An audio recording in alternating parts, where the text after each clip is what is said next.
Welcome back to the Chillin and Party podcast. I'm your host, Clarkson Reck, and today we're here with another episode of Party Invite. Today we have special guest, friend of the show, streamer, game enthusiast, a new member of the Gaming Dads Club.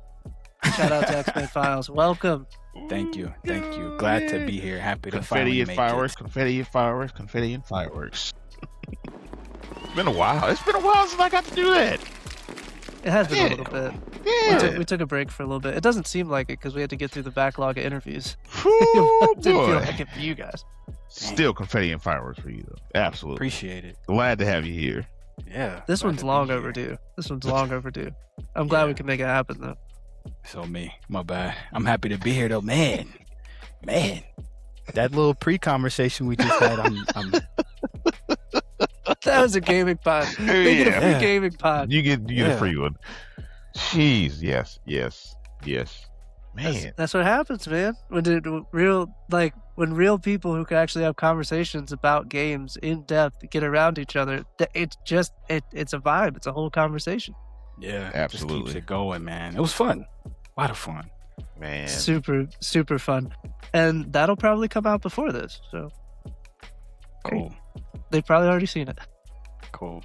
But like I said before, I'm your host, Clarkson Reck. I'm joined by my co-host, Al, a.k.a. the Axeman, a.k.a. El Presidente, a.k.a. Roll them quarterback of the names up JV Yap screen. Squad. Just roll all the nicknames. Mr. We got Nickname. it. All the nicknames, they're still rolling on the screen. Dang. Welcome back, Al. Hey, I'm glad to be here. We've had some interesting conversation already, and I think there's if there's one thing to describe the a lot of the industry right now is oversaturated. That's what we keep on coming back to. So we going continue to oversaturate too with That's more the theme content. of the theme of the episode, oversaturation. Too much dip on the chin. Too Yeah. much dip. Too much Yep. sauce. Too much sauce, man. Listen. Plus, great time. like I'm foreshadowing for a conversation that I want to have, especially with our guest here, because I had to Ooh. stop it on the pre-show because I wanted to Ooh. have it on the main pod. 'Cause I think this is main pod worthy conversation. So this is foreshadowing. There may be some yelling in this episode. Maybe some desks getting punched. Maybe like a camera being thrown. Maybe Punches just venting air. frustrations I foresee this being a passionate discussion for sure. because I'm a little bit upset. But we'll get to that. We'll get to that. We'll- Stay locked. You know what? I'll put a timestamp on it. Oh Cool. It's my cool. gosh. It's cool. Boy. But anytime we have a gaming related guest in here, we got to ask the first question. What have you been playing lately? Ooh, what you been Okay. playing? So I try to keep it like around 3 games max. I just finished Kingdoms of Amalur Reckoning, game from 2012. Loved it. Silent Hill F. I never finished it, so I've been playing a incredible. lot of that. Incredible. And man, let's see. Oh, Duke Nukem 3D. Really? Really? Yeah, I would love to say that I'm joking, but I'm so serious. I feel good. That's good. like Yeah. Good pool. that's the equivalency of like a goddamn record store like crate diving. That's like It- niche of And it- niche. hey, Yeah. play the games you want to play. Play the I games like you want to play. boomer shooters are like I don't know how in depth y'all like the whole interview process is gonna go, or if I could just talk. Then No, yeah. okay. So Speak I've your played mind, games please. my whole life. Like my first game, I played the original Lego Star Wars on a PS2 when I was like 4. So I've been gaming for majority of my life, but I didn't like get into games, like love games, until COVID hit, and I played The Witcher 3, and I was like, dang, games are Ooh. art. Like I like games, but games are art. So then I started diving into all these different genres and like, well, okay, what is this genre known for? What is this genre known for? And then I got to boomer shooters. So Doom, Duke Nukem, Daikatana,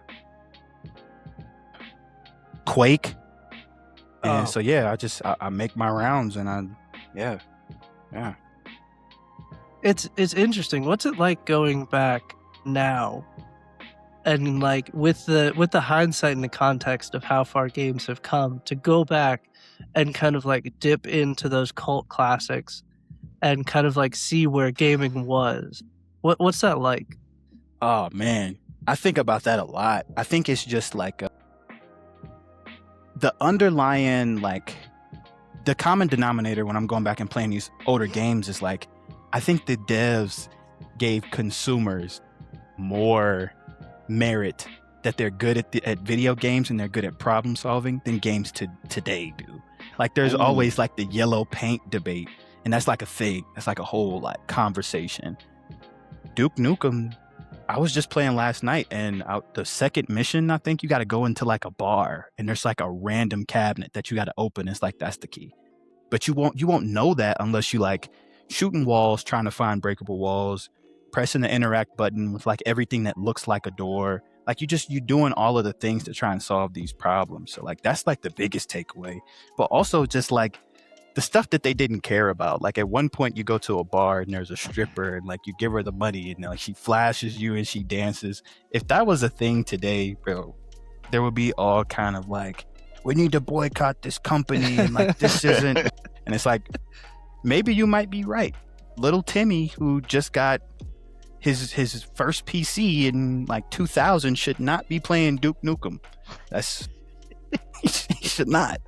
So 100% should not. He shouldn't be playing Leisure Suit Larry either. Leisure Suit Larry, bro, what a pull!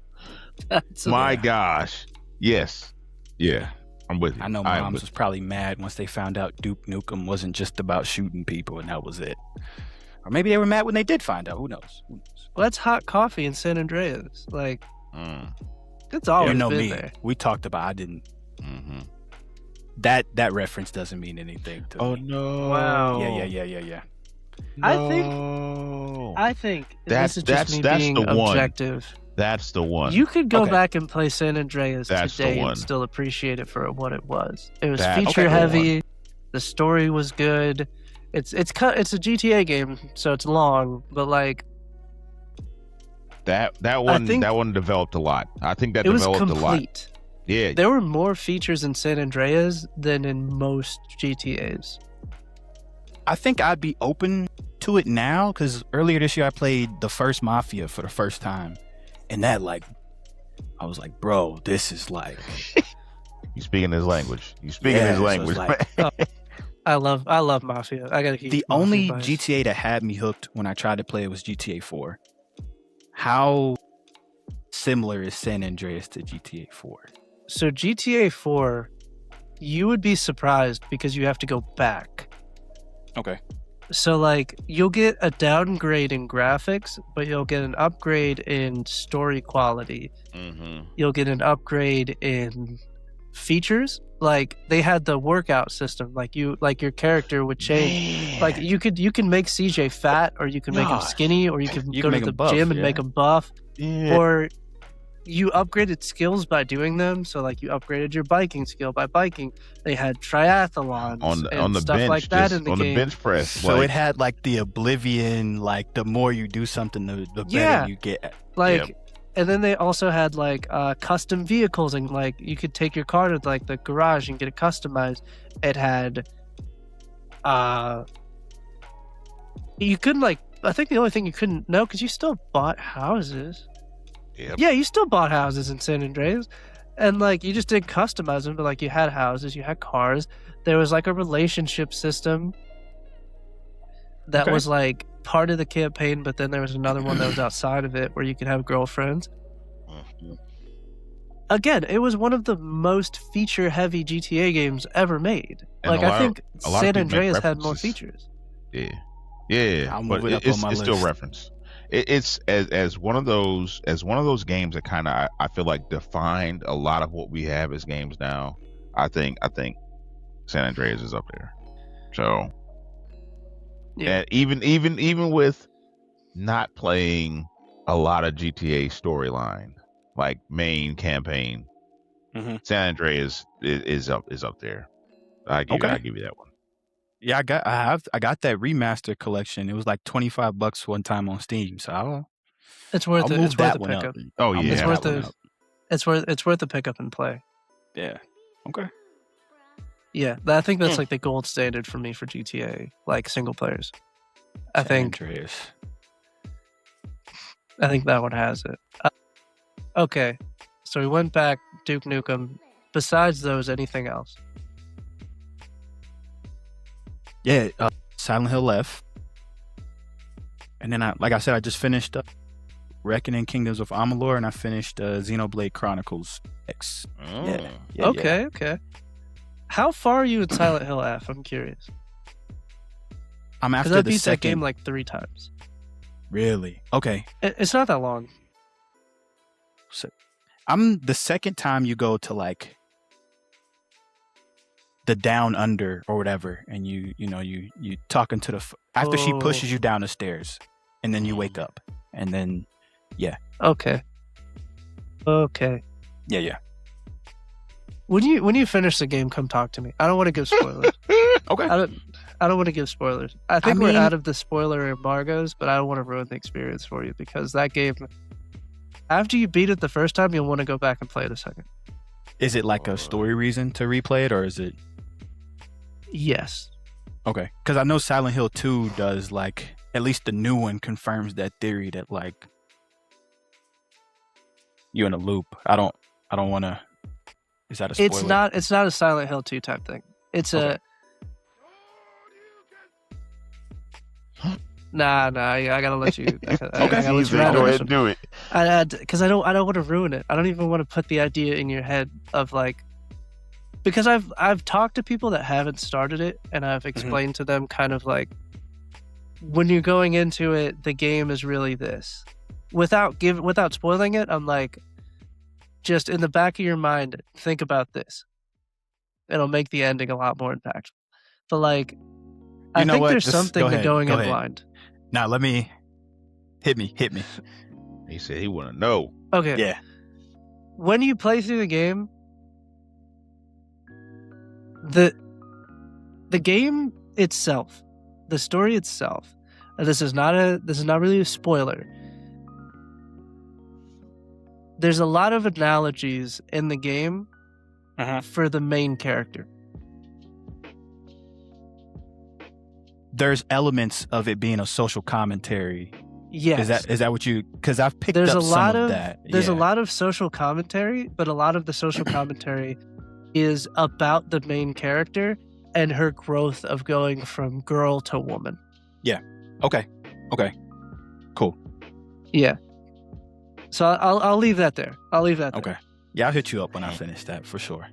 Oh, you will. You will. Yeah. Because You as go soon as like, I "Oh." finished it, I had to talk to somebody about it. I was Okay. immediately, I had to go talk to somebody about it. Cool. Bam. Honestly, you'll probably text me in another 5 hours of gameplay That's not long at all. because some shit's gonna start happening, and you're gonna go, "Yo, what the fuck is this?" I'm just gonna, I'm just gonna tell you keep playing. Okay. Jeez. Okay. It escalates. It escalates. No. But that's one of my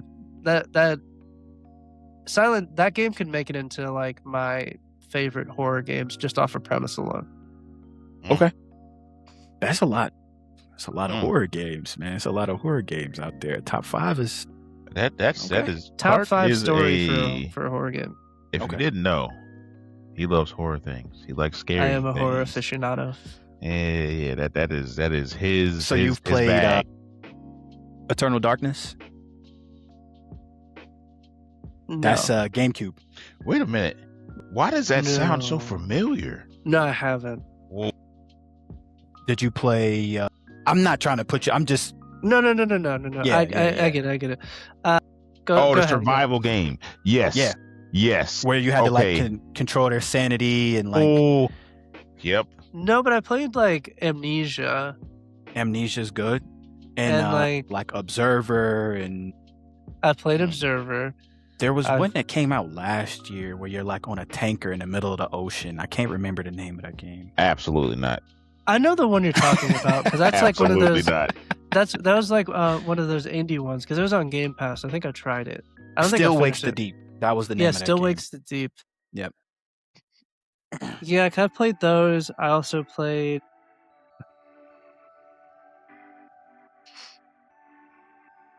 What is it? Outlast. I played Outlast 1 and 2. I played all the Silent Hills, of course. There's another game I can't think of the name of it because there were two of. It's almost like more of like an action focused Obscure. horror game. No, it's almost kind of like a Resident Evil ish type action horror game. The Suffering? Is it old? Is it The Suffering? It's not that old. The Evil Within? Yes, I Okay. played both of those. Yeah. I played both of those. But yeah, Yeah, we can keep talking horror after or later or another time. That's that is the bag. well, also you got to get into like the dark picture anthologies too. Man of Haven't touched Man Medan. of Meredith. Yeah. Yeah. Oh my God, Man of Medan is incredible. okay. The witch one that they did was really good. I think it was like Salem something. The Dark Pictures trilogy is really good. Really, Okay. really, really good. Yeah. Anyways. Look, How was he you- started. how was He you- started. He started. What you been playing? I've been playing Forza. Went back to Arc Raiders again, just to see. It's not as bad as it used to be, but there's a lot more that can be done. You know, The job's not finished. the job's not finished, man. It's rough. You know, I went back to Gems of War. Actually, I've been having little chill moments of like, I want to play a little matchy. So that's what I'm doing, matching it up, getting my troops up. You know, it's good. So that. Oh yeah, and I've been playing a little bit of Hades before I go to sleep. The first one. Oh, okay. Before you go to sleep is crazy. Hey man, Yeah. listen. Sometimes get that last little bit of energy out, and then once here, want to know why? It's because it's like my brain's still going, and I'm just like, okay, cool, I'll get through this. And Feel then that. as soon as my character doesn't make it through an area, I'm like, oh, okay, that's it, going. Oh, so you don't even get mad. You don't be like, man, if I would have. That's it. It's like, all right, It's cool. a relief. It's like, oh, it's that's over. it. Fine, Okay, I can go to okay. sleep. Okay. Yeah. So Hades is always good. So yeah, well, that's what I've been Hell on. yeah. Man. We've been playing Impulse too. Oh. We've been Yeah. it's We've been playing Impulse. you know what, the timelines have just been condensing, and I just yeah. That was Impulse like 2. over the weekend we were playing Impulse. Listen, man, listen. I feel that like fun? Is I that good? feel it feels good to play. Okay. It feels good to play, and once you start heating up, you get on that roll, and it's like, oh yeah, this is what I've been missing. I'm of, just of a scared to get shooter. attached, man. Like, I You're got not. super You're attached not to going X to. Defiant. Like, Oof. yeah, that was my jam, Oof. X Defiant. And if Impulse ends up being another situation like that, I don't think I can If take X it. Defiant hooked you, Impulse probably could. See, Yeah, you're, Nah, you're I done gotta for stay it. Did you away. like Splitgate? I'm like a OG Halo purist. So like The gunplay does feel kind of like it's an It- arena shooter, so it kind of feels like that Halo. right there. I It was about to say did. you're gonna Yeah. be No, I'm hooked. saying Impulse does. It does. Okay. You'll be The, hooked. the Okay, gunplay feels good. The gunplay feels really good. The movement feels Okay. really good. Them But shotguns. for me, I file Impulse under the same category I would put Friend Slop. It's a game that like you only have to pay $15 for it. I think now you have to pay $20 because it's out of the first week window. It's a game you play $15 for. You convince all your friends to pay $15. You guys play it for a weekend, maybe 2, maybe 3. I will not be revisiting it once I put it down. Okay. I don't foresee myself coming back to Impulse. It's not. I don't think it's good enough to be There's like not a enough home. going on. I just don't think it's good enough to be a home base. Like You know what's crazy about that? what? home base, as far as like, I guess we're talking in this category. It's not what Call of Duty had. It's not. No, it's not a war zone. It's not a war zone. It's not a zombies. It's not like a well, even like with the new zombies, like I haven't even touched the new zombie maps, which is a rarity for me because I love zombies, but like the new zombies maps just haven't done it for me. Also, like I can't convince them to get back on Call of Duty, and I'm not going to play zombies with randoms. That's just not going to happen. Yeah. So I blame them. But it's not home, but it's also not too far from home. but you know what I mean by like a home base? Yeah, for, like, no, a I feel shooter? you. Yeah, Like you absolutely. have a shooter Used you to play be for a that. season. Yeah, Destiny 2 is a home base. Like it's something you go back to in between games when you just want to shoot some shit. Yeah. Hey, yeah, it's good. I think you'll like it. So But Clark, it's- what have you been playing? Yeah. Okay. Oof. Mm-hmm. I've been playing Soros. Okay. I don't think I'm gonna finish it, but I really enjoy it. There's too much stuff. I don't think I'm gonna be able to finish it. It's also I have too much pride to put it on easy. There's a lot of accessibility features, and there's a lot of features to make the game easier. It's a very customizable game. I'm just stubborn. Yeah. That's on me. It's a me thing. I feel like I want to play the game as it's kind of intended to be played, even though all the features are in there, so it's meant to be played that way. But like, I don't put on the features that make it harder. I don't put on the features that make it easier. I just play the game as is. Okay. And those have, like, features a- do pick up like and go. cool stuff. You can add and take away from it. It's not like a difficulty slider. They do have a difficulty slider, but they have like features that if you put them on, they give you less XP and less like points for your skill tree. Yeah. And then there's features that make the game harder, and then they give you more. I just haven't used any, so I'm like, keep it in the middle. I feel like this is the intended difficulty, and I've cleared the first 3 bosses, and I got to the 4th, and I keep dying. But it's good. It's really good. It's really good. It's a skill issue on my part, and it's also I can't commit enough time to finish it. It's not crazy. Yeah. Yeah. Huh. So again, that's probably something that I'm probably once I put it down for good, it's not getting picked back up. Dang. I've been playing Forza. I played the shit out of Forza. Played a lot of Forza. Like completed all of the races on the map, did all the zones, did all the speed traps, did all the stunts, got my gold bracelet, maxed out a bunch of shit. I didn't know you could prestige in Forza, but I did. He said, "I lapped y'all." That's what happened. He lapped us the whole game. Oh no, Yeah. I lap you in race too because That's I'm the whole game. objectively faster than you. But- You thought you was gonna beat him? Nah, he didn't lap you. I don't know. I want to be a car. I like Forza Horizon 5. I like Horizon 5 a lot. I haven't picked up 6, but it's tempting. It's tempting. It's so good. It's pretty It's good. so good. It's pretty good. As somebody who normally doesn't get the racing games, it's good enough to make me like, oh, you know what? I can play this right now. How do y'all feel about my bad. Go No, ahead. you're Go good. ahead. Go ahead. How do y'all feel about Galactic Racer? Because It- I wasn't looking at it until Digital Foundry did they breakdown and they started explaining like all the stuff that you can do to like all of your vehicles, and I'm like, damn. That IGN video is really convincing because like I thought for me, I was like, I can't justify this because I think it's like $59.99. I was like, I can't justify a $60 purchase for one mode.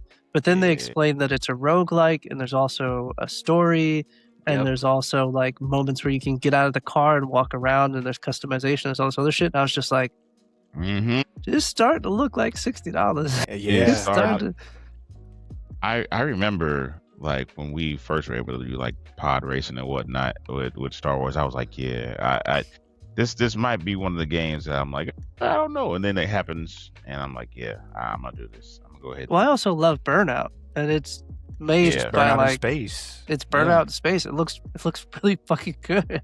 Yeah. It does. But then again, where is it going to fall in the stack up of games? 'Cause I think that's a September. October 6th. October. Yeah, 6th. it don't come out at a good time. Again, come out at a good time. it's a killing floor in September. It's real bad. There's going to be there's a lot of companies are going to see a lot of red if your name isn't Wolverine. Yep. And then the year's going to turn over. February is going to come and go. March is going to hit, and then Twitter for the entire month of March is going to be, this company didn't sell enough units, they got dissolved. This company didn't sell enough units, they got absorbed. This company didn't sell enough units, we're letting like 50% of people go. So yeah. What else have I been playing? Impulse. I've been playing Forza. I've been playing. I just finished 007. What do you give it out of 10? Low 9, high 8. Low 9, high 8. I really, really like it. You know it's good when you're playing a game and you're legitimately like smiling. Okay. Like it just feels good to play. The controls are really good. The story is good. It has enough Hitman DLC kind of like DNA in it because it still requires you to think, but it's easier because it's like more linear. So it's not just dropping you off in a zone and telling you to kill a target. It's like, hey, we're moving through this like ballroom super spy style. You're hunting another spy or another like agent, and Sounds you're like cool. following his tracks doing spy shit. And like there's different ways to approach the missions, so you get a little bit of replayability in there. And then like the action is so satisfying. The combat is pretty Batman-esque. So like it's just good. It feels good to play. It's not reinventing the wheel in any way. It's Batman meets Hitman. But there's nothing wrong with that. Is there some Uncharted in there? A lot of people say it's like those two games plus Uncharted. There's a couple Uncharted moments. There's a couple chase scenes. There's like there's a couple moments of like doing like some high action ridiculous shit. So yeah, Cool. it's really good. It's really good. I think that you can approach this game in 3 different ways. Either you're a fan of action games, if you're a fan of Hitman games, or you're a fan of 007. You'll be satisfied on all 3 of those fronts. Dang. That's what I like to hear. Sound like a good game. Yeah. It's a great game. Sound like a good game. Sound like a good game. Yeah. And then I downloaded some demos, but I didn't play them. Man, Steam Next Fest was crazy, man. Yeah. Well, I asked so after that Summer Games Fest where they showed Final Fantasy, like what is it, like 7? It's like the final Revelation. part. Yeah, Revelation. I was like, damn, that looks really good. But like, can I jump in? Because I asked the question to TikTok. I was like, hey, can I jump in to 7 Revelation? And they were just like, don't do that shit. Play Rebirth and Remake. You got to play Rebirth and Remake. Unfortunately. And I think Remake is the one that you have to play first. Yep. And that has a demo. So I downloaded the demo, but I'm afraid that I'm going to like it too much. And there's a bunch of new games coming out, and I can't justify the time sink. So, at least in my core friend group, it's either you love it or you hate it for a lot of reasons. The main one being that, did you play OG Final Fantasy VII? I haven't played any. I've never played a Final Fantasy game. God. I love link up JRPGs. later, I just skipped. We gotta link up later, man. I just skipped Final Fantasy because it was always really intimidating because there's like 18 million of them, and I'm like, where do I start? They're not connected. See, I know that now. aren't connected. Yeah, I know that now, but I didn't know that then. Also, they're really bad at explaining that. That's very true. My first one was 10. I was like maybe 7 or 8. I played 10 first and I loved it, fell in love with Final Fantasy. But that's like, I've only beaten 4 Final Fantasy games. Anyway, Remake takes the first maybe couple hours of Final Fantasy VII OG and turns it into a 50-hour game. Oh God. That's why it's very divisive. It sounds gross. That is. It sounds gross. But I the first time I played it, I was like, bro, what is this? Like, what am I playing? And then I picked it back up, and I was like, this is like a genuine work of art. It was a complete 180. That's what I'm afraid of, because like there's like new games that are coming out that I really want to play. Like I'm thinking about getting Assassin's Creed. The Halo campaign Evolved comes out in July also. Yeah. Beast of Reincarnation, I think, is early August, and right after that, Plague's Tale. Like, there's so much new stuff that I can't justify going back, and I don't have enough time to like put aside for that. Yep. Because like, I still gotta edit. I still gotta we still like shoot content. I gotta edit. I'm also a husband and a father, and I have a job. So like, I can't pick up a JRPG right now. I can't pick up a JRPG right now. I feel you. I don't know. I guess being in the same boat, I kind of go off of like enjoyment litmus test type situation. Like, what am I in the mood for? Like, I just got done with an open world action RPG. So I'm like, man, I want to play a shooter. So I just go look at all my shooters, and that's how I picked Duke Nukem.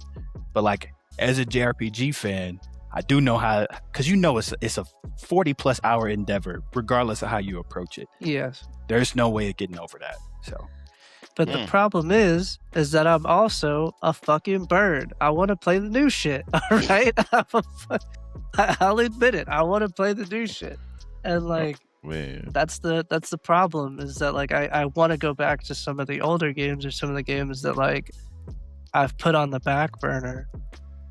And there's even like games that I really enjoy that I haven't finished just because like some new shit came around and I didn't, like Infinite Wealth, Yakuza and Infinite Wealth.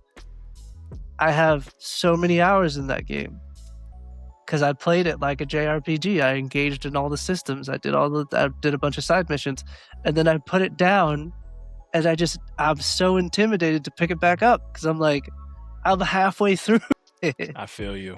I do feel you. And I love that game, but like it's a game that I love, but I can't finish. It's just so much. Yeah. No stone left unturned.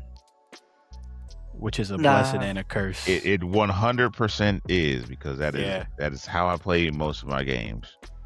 So man, the Yakuza or like a Persona would fucking ruin you, because that's why you think I've been over on this side, not.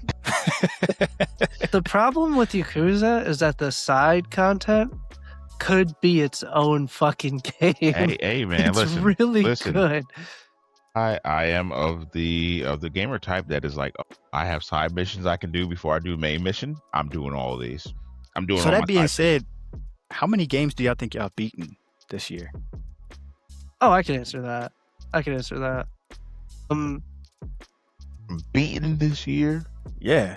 This is the end of the first half. We're in the last day of the first half of the year. I think that's a good. I count Hades as beaten, even though I didn't beat it the 10 times required. But I've beat it enough times that I count it. Hades 2, which isn't from this year, but I finished it in this year. Forza, RE9, 7. Okay. Mixtape. Dang.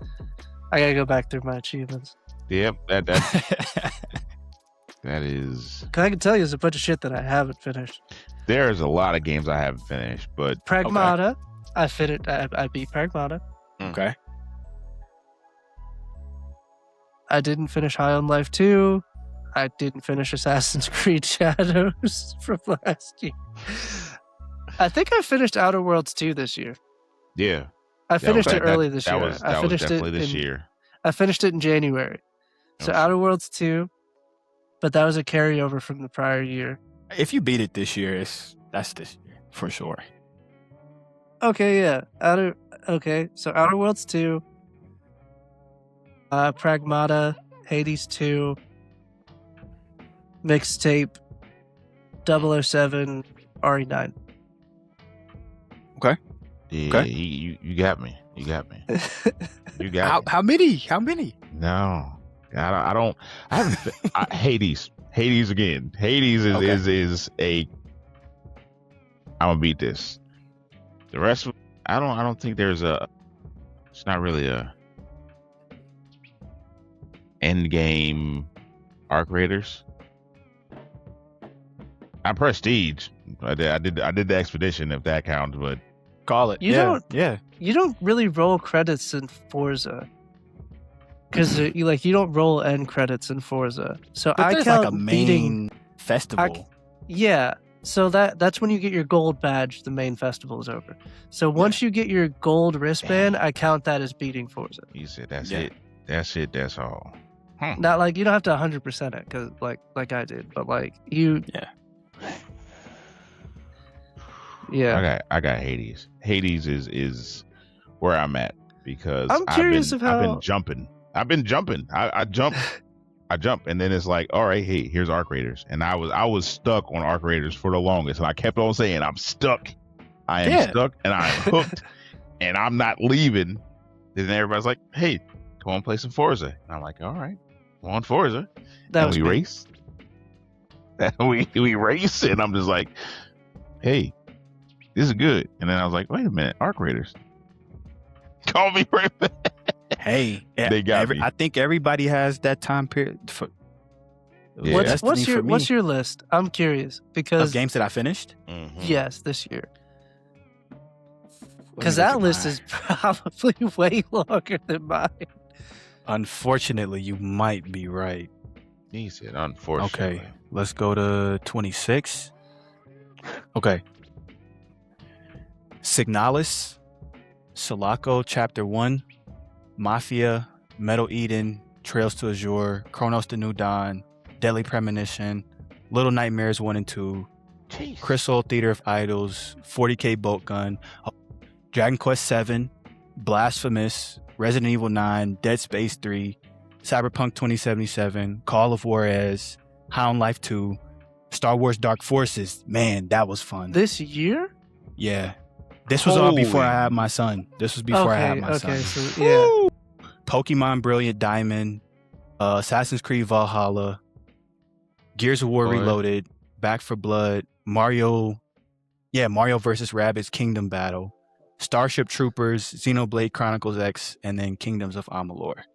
This Yeah. year? Yeah. Well, God. that's You know what?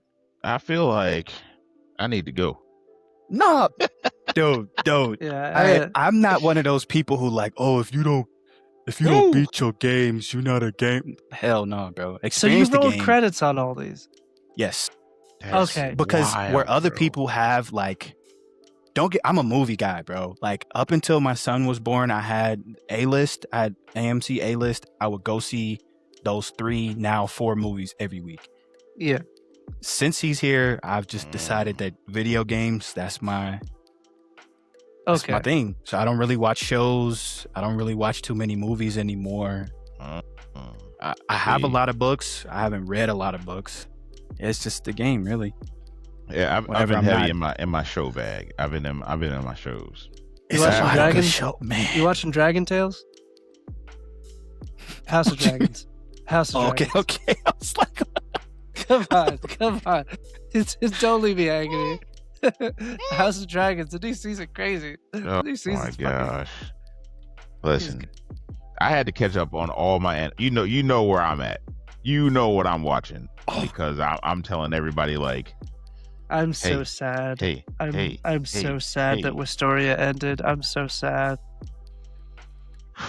I'm so sad. I feel and as soon as the credits rolled, I just felt so empty. Like- I was like, this is man, so good, and it's not gonna get any more of it for a while. yeah. that's how I felt about Gachiakuta after that first season rolled, and then like Man, all of this we stuff were- now with the author. We were literally just talking about this I'm yesterday, sick, man. Yeah. or as Terry calls it, got you good. So, yes, it Yeah. is it's rough, and I feel like people were being absolutely ridiculous with her. Like there's 100%. move on. Like how are you taking somebody's creation that they're actually like, yo, this is my appreciation of this. And they're like, oh, like, come on, man. Too much talk. Too much talk for people that aren't actually supporting and involved with what she was doing. It's with the her LARP epidemic. That's the newest thing. Like, is it time to bring gatekeeping back? Low key, maybe, and just a smidge of bullying. Because I understand that, like, we can't gatekeep because we need stuff that we enjoy to do well so that we can get more of it. I understand that part of it. But there's also a point of diminishing returns where the shit that we love gets too popular, and then people that shouldn't be speaking on it speak on it, and all they do is fuck shit up. And then they get to go home at the end of the day, and then we gotta sit in that shit that they just fucking made because they don't live here. Bro, people think Leon is like the main character of Resident Evil. They're convinced that Resident Evil is just about Leon. That's it. Dang. No, thank you. No. I don't people, like it.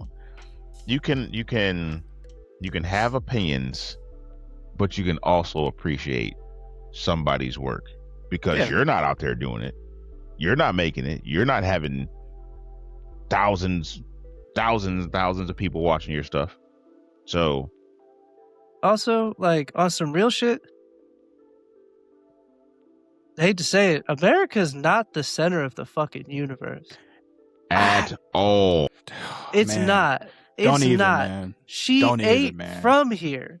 She don't get the context. And y'all ain't even trying to fucking help somebody understand it.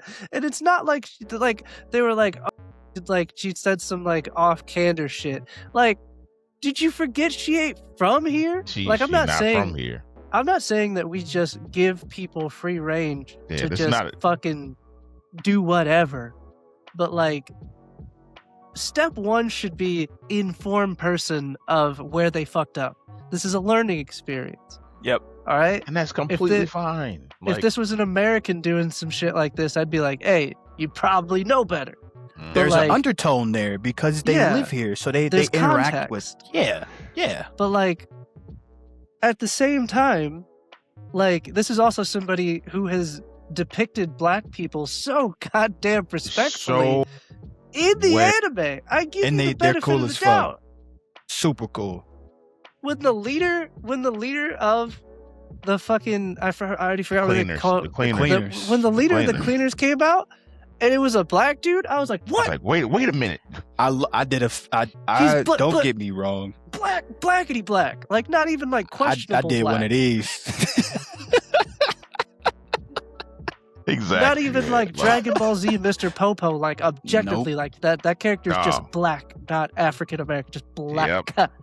Like, no, but this guy, this shit, and the black characters look good. So he's like the coolest one out of all of them, and they like, well, bro, why do you follow him? He's like, because we respect the fuck out of him. Like, that's our guy. Like, could I beat him in a fight? Probably, but like, I respect him so much, I wouldn't even do that. So, same thing with the receptionist. She was so cool. She was so cool, bro. What? She's like, oh yeah, it's people outside. Oh, okay, hold on. So that person that's celebrating us in that way, we can't give the benefit of the doubt and turn this into a learning experience. We can't be like, hey, don't do that shit. That ain't cool. Okay, my bad. That should have been the end of it. That's it. One plus one is two. Okay, that's it. That's it. Yeah. Especially the way that you guys let some of these streamers just talk about culture like they fucking belong in it, or like they man. Different conversation. But that's this ain't that type of channel. But fucking things that understood don't need to be said. Clearly. Yep. Yeah. But yes. Anyway, what we got next? That's what's been taking my time up. Anime has been taking my time versus the games. So, man. I just started Hunter x Hunter.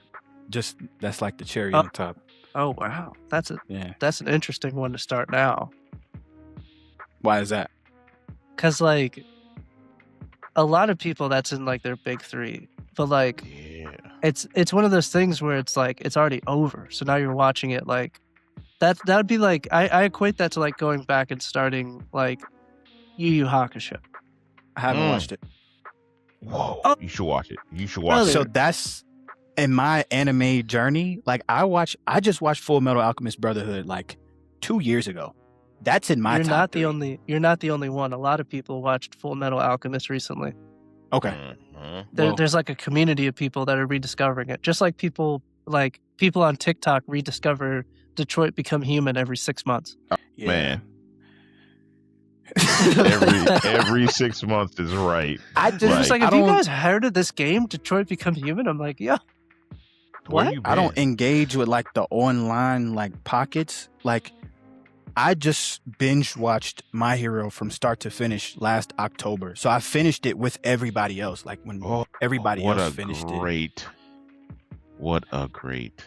But There's nothing wrong with posthumously, I ending. found out about all of like the weird shit going on in that fan base. So that's why I was like, I'm glad I didn't watch this at the only show I ever watched at the same time as everybody else was Dragon Ball Super. Mm. Yeah, but like, here's the thing. I can't judge a thing by the worst examples of its community, especially if I don't engage with those examples of the community. Mm. Like, there was some weirdos around Pragmata, and Man. I heard what was going on. I understood what it was for what it was, and I was just like, I'm just not going to engage with that because this has right blocked there. a lot absolutely of nothing to people. do with the game. Yeah, just being weird as 100% hell. nothing. Yeah. And I was just like, motherfuckers just taking the first chance to be fucking weird. And And it's then, like, if that's how if you see something like that and that's the first thing your brain jumps to, that says more about you than whatever it is that you're yeah, you're just a fucking commenting weirdo. Like, Mhm. A call weird, it duck a weirdo duck. is exactly what that is. Those individuals are weird. That's not the Yep. whole fan base, man. Because Yeah. absolutely insane. Because where everybody else saw this wonderful kind of like parental figure and like kind of like this found family story, other people just took that shit way left. And I'm just like, no. Nope, Yeah. nope. Yep. unfortunate. Human race, unfortunate.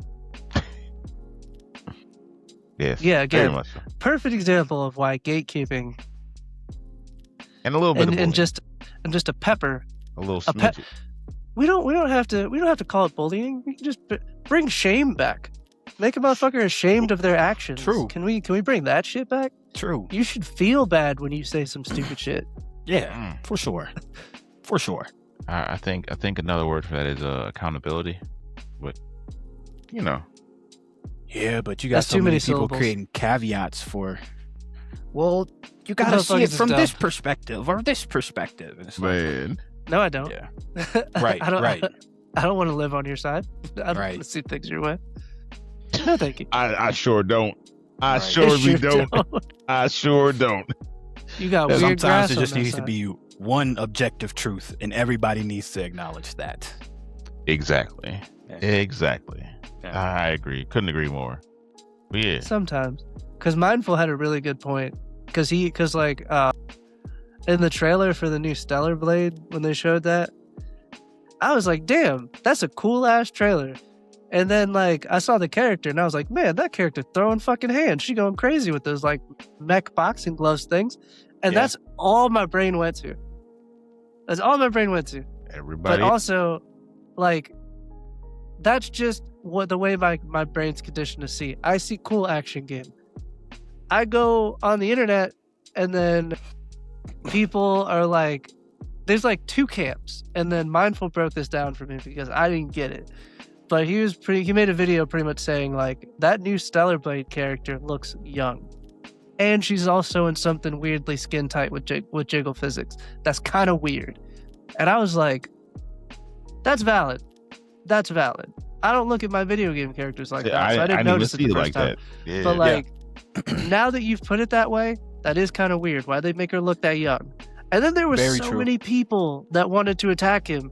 Like, no, she just looks young, but that's just what's wrong with having a sexy character. It's like, well, she looks young. You can't say sexy character and young in the same sentence. In the same, Correct. Nah, we ain't doing that Correct. over here. You can't do We that. ain't doing that over here. Call a spade, bro. Stop. It can be weird, and it's just weird, and they need to either you petition for them to address it, and they do, or you just don't play the game. It's not like Stellar Blade is the first, last, and only action game. And I think when people decide to try and convince the other camp that their way is the only way, that's when, yeah. But like, I mean, that was like you said, that was a valid criticism. I was like, Yeah. when that's not what I saw from the trailer. Like, I But didn't again, even see it that way. I don't ogle my video game characters like that. and That's just by that same not- token, Mindful didn't hit you up and be like, yeah, bro, like, you think it's weird, don't you? Like, it got to be weird to you now. No, he just No, he that pointed out wasn't. his That critique. wasn't even. That I stumbled upon the video and I was like, Yep. that's a good point. That is a valid criticism. Shout out to Mindful. Good peoples. Good people. Good Good people. people. Great takes. Great takes. Because that's also where I got the term bisexual lighting from. That shit is fucking hilarious. Man, GTA got bisexual some lighting. people need to be. You know, they said the same thing about Halo, right? They said Halo has bisexual lighting. So they showed like the different colors in like the background of the Halo. Oh, were they ring, talking like about the purple Covenant ship? Because there's a lot of Mhm, purples like- and pinks and shit. and colors and different stuff, and it was like, "Yep, this is it. This is the psyop. This is the Boo, psyop." boo fucking who? What? If Man. you played Halo and you woke up the next day and you think you like boys now, that was already there. That was already in there. And Happy it wouldn't be Pride the Month, lighting's Bungie. fault. It definitely wouldn't be the lighting's fault. Like, yeah, bro. There ain't Anyway. nothing. There ain't nothing wrong with it. Happy It's the Pride water. Month, It's in Bungie. the water. Don't blame It's fucking turning the- bisexual life. It's in the water. Y'all are ridiculous, man. My God. It, Yeah, I'm gonna have to send you that. I didn't. Yeah, I'm gonna send you that on Twitter. It was like, yeah, that's the Halo lighting. The Halo remake could- is. I could have a good fucking laugh about that. Yeah. Like, Insane. okay. It's weird what people are looking for out there. It's weird. It can be weird. It doesn't have to be weird, but a lot of people are making stuff too weird for no reason. So Yep. It's on topic, but it's a little bit off topic. But like, when I was watching Witch Hat, I was almost afraid to like go on the internet afterwards because I'm like, Oh, I really hope man. somebody doesn't try to objectify these fucking 8-year-olds. Man, I really fucking hope not. Yeah, Because yeah, every nah. character in Witch Hat is a literal fucking child. it's Don't know. cutesy. It's cutesy. That's I was like, for the love of God, anime weirdo, you shut the fuck up about it. that's when you please. start throwing hands. That's when you start Yeah. throwing hands. At Yeah. that point, that's when you're like, all right, get them out of here. You don't deserve to be here. It's just If that's- fucked up because you like when you have kids, it's like, damn, It's like, these people don't be exist. fucking weird, man. Yeah, it's like these people are out here in the world, so it's just yeah. Yeah. Thankfully, everybody was objectifying like Witch Hat Gojo instead. I was like, okay, that's safe. Don't know. Don't think I want to know. Don't know. No, their mentor is literally like a It's Gojo Gojo. copy and paste. Oh, Yeah. okay. Yeah. And then like the English dub has like a slight British accent, so like he's got some smoothness about him. So he's I get it. definitely aimed towards Real debonair, suave. Just Yeah. Also, Huh. that voice actor was killing that shit. There's some intensity in some of the scenes, man.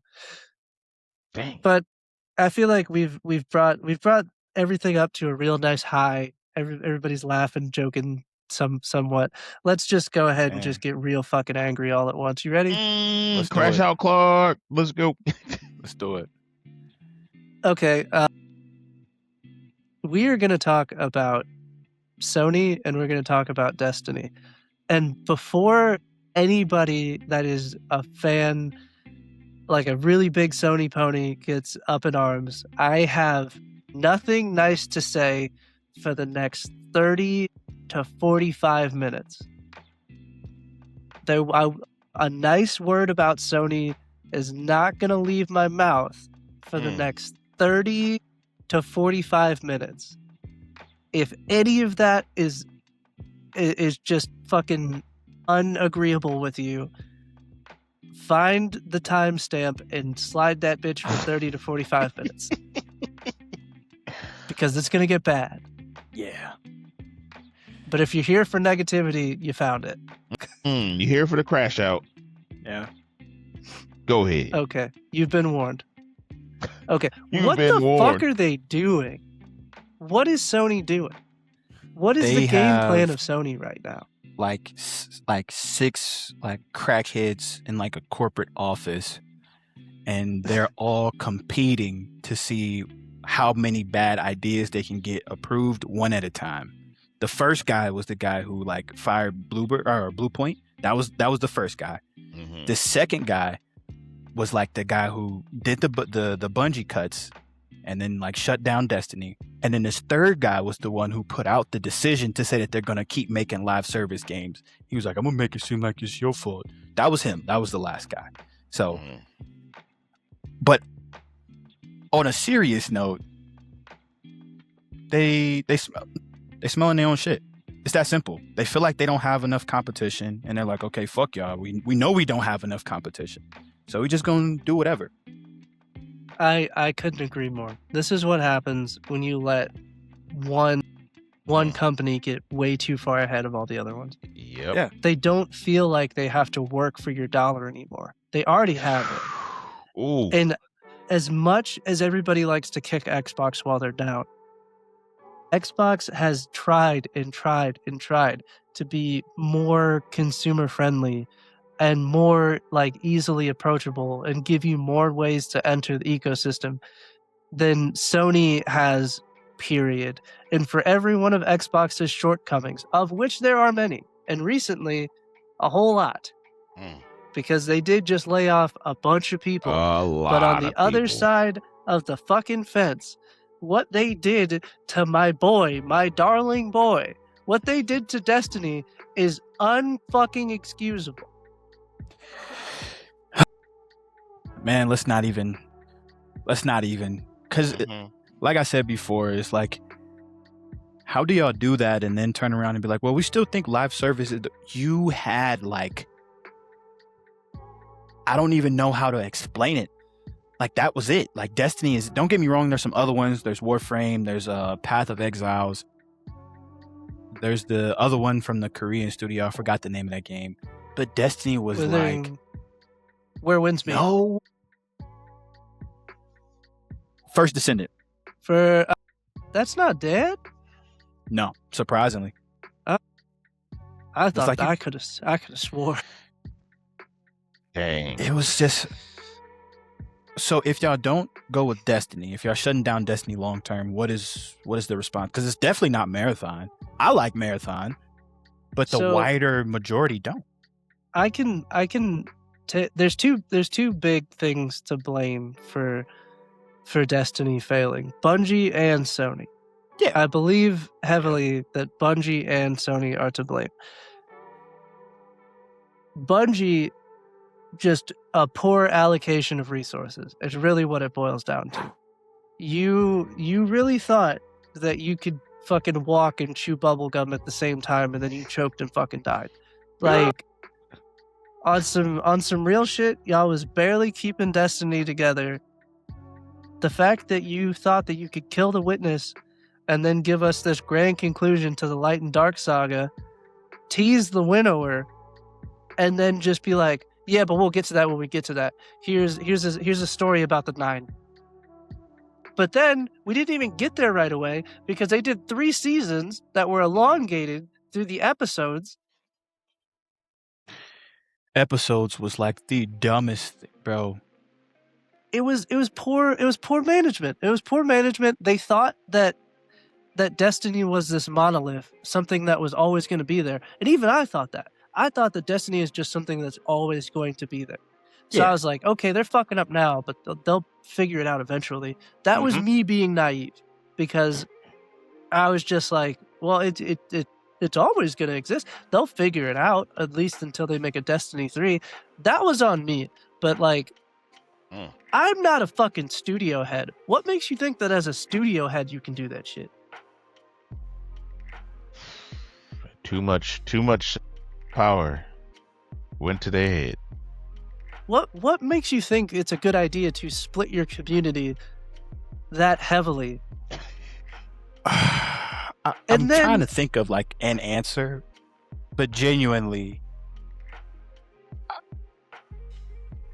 I don't know, because I was the same as you. I'm like, Destiny's gonna be there forever. I stopped playing Destiny. I played the Outlaws DLC, finished that, did some side stuff, and I haven't played. I'm like, I'll pick up Destiny 3. Final Shape. That was it for me. That was it. Man, so you haven't felt played since satisfied. Final Shape? I haven't played since Final Shape. I was Wow. satisfied. I was good. And so I tried to play the first episode that came out, and I didn't see the point. When they I didn't see explained the it, I point. didn't. Yeah. And this is the first time that I didn't buy a Destiny DLC without thinking about it. This is the first time that I really looked at the Destiny DLC and I was like, why am I buying this?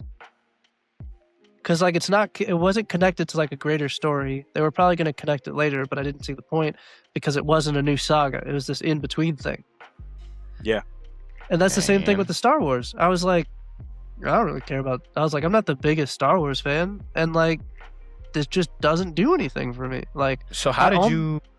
Like, when I saw that they were doing a Star Wars collab, me and my boy, who we played Destiny, we played all content of Destiny 2 together. And we were opposing on the Star Wars collab because I'm like, you as a space opera, why are you pulling stuff from like the space opera? Like that's like a clear sign that you're down on creativity, you're down on a sense of direction, and you're down on innovation. And he was like, well, no, bro, like I think it's cool, like they can coexist. But it's like, I don't know, I didn't like it. I'm not the biggest Star Wars fan. So like that didn't do a lot for me, but I was like, if I was a Star Wars fan, I would probably be really excited about this. That was my take on it, but like I really didn't give it a second thought. The only thing that almost made me come back is when they started the new saga, the Saga of the Nine. Because I saw that there was like, it looked like it was a high effort like DLC. It looked like they had new cutscenes, there was new story, it seemed like they were going somewhere. Yeah. And like I really thought about coming back. And I was just like, no, there's too much new shit out. No, I'm not. Like, I'm good. I'll catch him in Destiny 3. I said it once, I'm sticking to it. I'll catch you in Destiny 3. Yep. Or I'll catch you in the next major DLC when you guys drop some shit that I literally can't miss. Yep. Nope. But then again, I was like, well, people are enjoying it. People are playing it. It'll be there if I want to go back to it. Again, I thought Destiny was kind of like this monolith. It's always been there. It's gone through high points, it's gone through low points, but like they'll figure it the fuck out. Boy, was I wrong. Was I wrong. Yeah, In boy, a was I super wrong. sad way. Yeah. And Yeah. then, like, when Marathon was announced, I was just like, okay, I played the beta, and then I played the free weekend. Because I played the beta, and I was just like, this doesn't... The cost to get into it didn't make sense to me. For what it was offering. It just didn't Meaning, make like sense. the effort that you had to put in to get good, or like the literal price point? No, the literal price point Oh. for a game mode that I'm not the biggest fan of. Yeah. I'm not the biggest fan of extraction shooters. I didn't really like Arc Raiders. Mm. But it You was did not. it had Bungie's name on it, so I gave it the benefit of the doubt. And I played Same. the open beta. And I really liked what they did with like the overall like environment and the setting. And I really liked how you would do these missions and then it would tell you more lore about the factions, and all the faction lore was like fully voice acted. I was like, this seems high production, but why does it not have a story or like a PvE mode?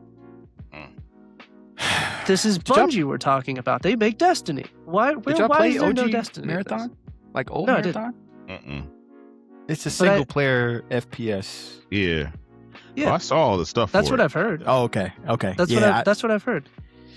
So making it an extraction shooter just didn't really make the most sense to me, and I was just like, okay, well, people like extraction shooters. I don't, but I guess a lot of other people had that same sentiment because shit didn't go nowhere. Man. they had a free weekend like earlier this month and did nothing for them at all. Yeah. And like the people that like it really like it, and I get why. Like if I was gonna play an extraction shooter, I would probably play a Marathon because it looks really Marathon. pretty and the characters look cool and the abilities are cool and it's very snappy. It's got Bungie gunplay. But I don't like extraction shooters, so I'm already out anyway. They're introducing a PvE mode. I thought about it, but I was like, oh, I'll see what it is. They said it's like a roguelike mode. I'm just like, Yeah. okay. But like, can I get like a dungeon or like a raid? That's the thing. You guys do that. That's the shit you I mean, they guys do. have one. I'm Yeah, not, they got I'm Cryo not Archive. advocating for it. I don't need They got anybody Cryo- frying me. They got Yeah, Cryo Archive. Yeah. I did watch. Mm. So like, you know how CB Gray does the world's first for all the Yeah. raids and dungeons? He did a world's first of Cryo Archive, and I was watching it, and I was like, this is interesting. No. Yeah, The like last it's not thing- King's Fall or it's not like No. Wrath of the Machine. It's You know what I would really like is at the end of a King's Fall, if I'm about to kill the boss and then somebody shoots me in the back with a shotgun and third parties me. That just seems like the bee's fucking knees. yeah. No. On that note, I don't know if we were still on like Destiny Bungie or just Yeah. Oh, we're addressing Bungie and then we're going back to kicking Sony's back in. So So what would y'all like to see from Bungie next? Because I know what I want to see from them, but honest answer, yeah, closure. with Destiny or them, the studio. The whole studio. Uh, Hear me out. That Pitchforks. sounds really fucking mean. Yeah, It does. But they laid off the entire Destiny team. The entire Destiny team is gone. There's a Yeah. couple Destiny vets still left on the Marathon side, but not a lot. The Marathon side is newer than the Destiny side. Mhm. They didn't take a crazy amount of talent over to the Marathon side. They kept a lot of the OGs on the Destiny side. They're gone. When that first round of layoffs happened, when they went from 1,600 employees to 1,200, Yeah. a lot of the more expensive talent left. A lot of the writers, a lot of the people that worked on Halo, gone. Right? Mm. I don't know what's left at Bungie. Mhm. And I don't want to advocate for somebody to lose their job. At the end of the day, I'm being hyperbolic when I say closure. Of course. Yeah. I don't really want a closure. But what I also don't want is a Destiny 3 from whatever the fuck is left. Yeah, nah. I don't want that. Leave You guys it- got leave rid it of where all it the is. people that made Destiny. So I agree. First and foremost, I don't want a Destiny 3. Destiny, it's ran its course. Clearly we see where it's at. There's, like you said, No, I all the want a talent that was Destiny 3. attached to that. Oh, you want one? I From want a the Destiny originals. 3. I don't Okay. trust them to make a Destiny 3 anymore. True. That's what I I don't want a Destiny 3 from current Bungie. Yes. No, I absolutely don't want that. From an optimistic standpoint, even though it's shitting on Sony right now, Bungie was purchased because they solve a gap in PlayStation's portfolio. They have the people to make these experimental titles. We saw Astrobot. It won Game of the Year in a pretty competitive year. We know that they can do the third person action thing. Like, we have God of War, we have Uncharted, we have The Last of Us. What we don't have from them is a shooter. We haven't had a shooter from them since Resistance and Killzone. Now, do I want Bungie to make Resistance or Killzone? No.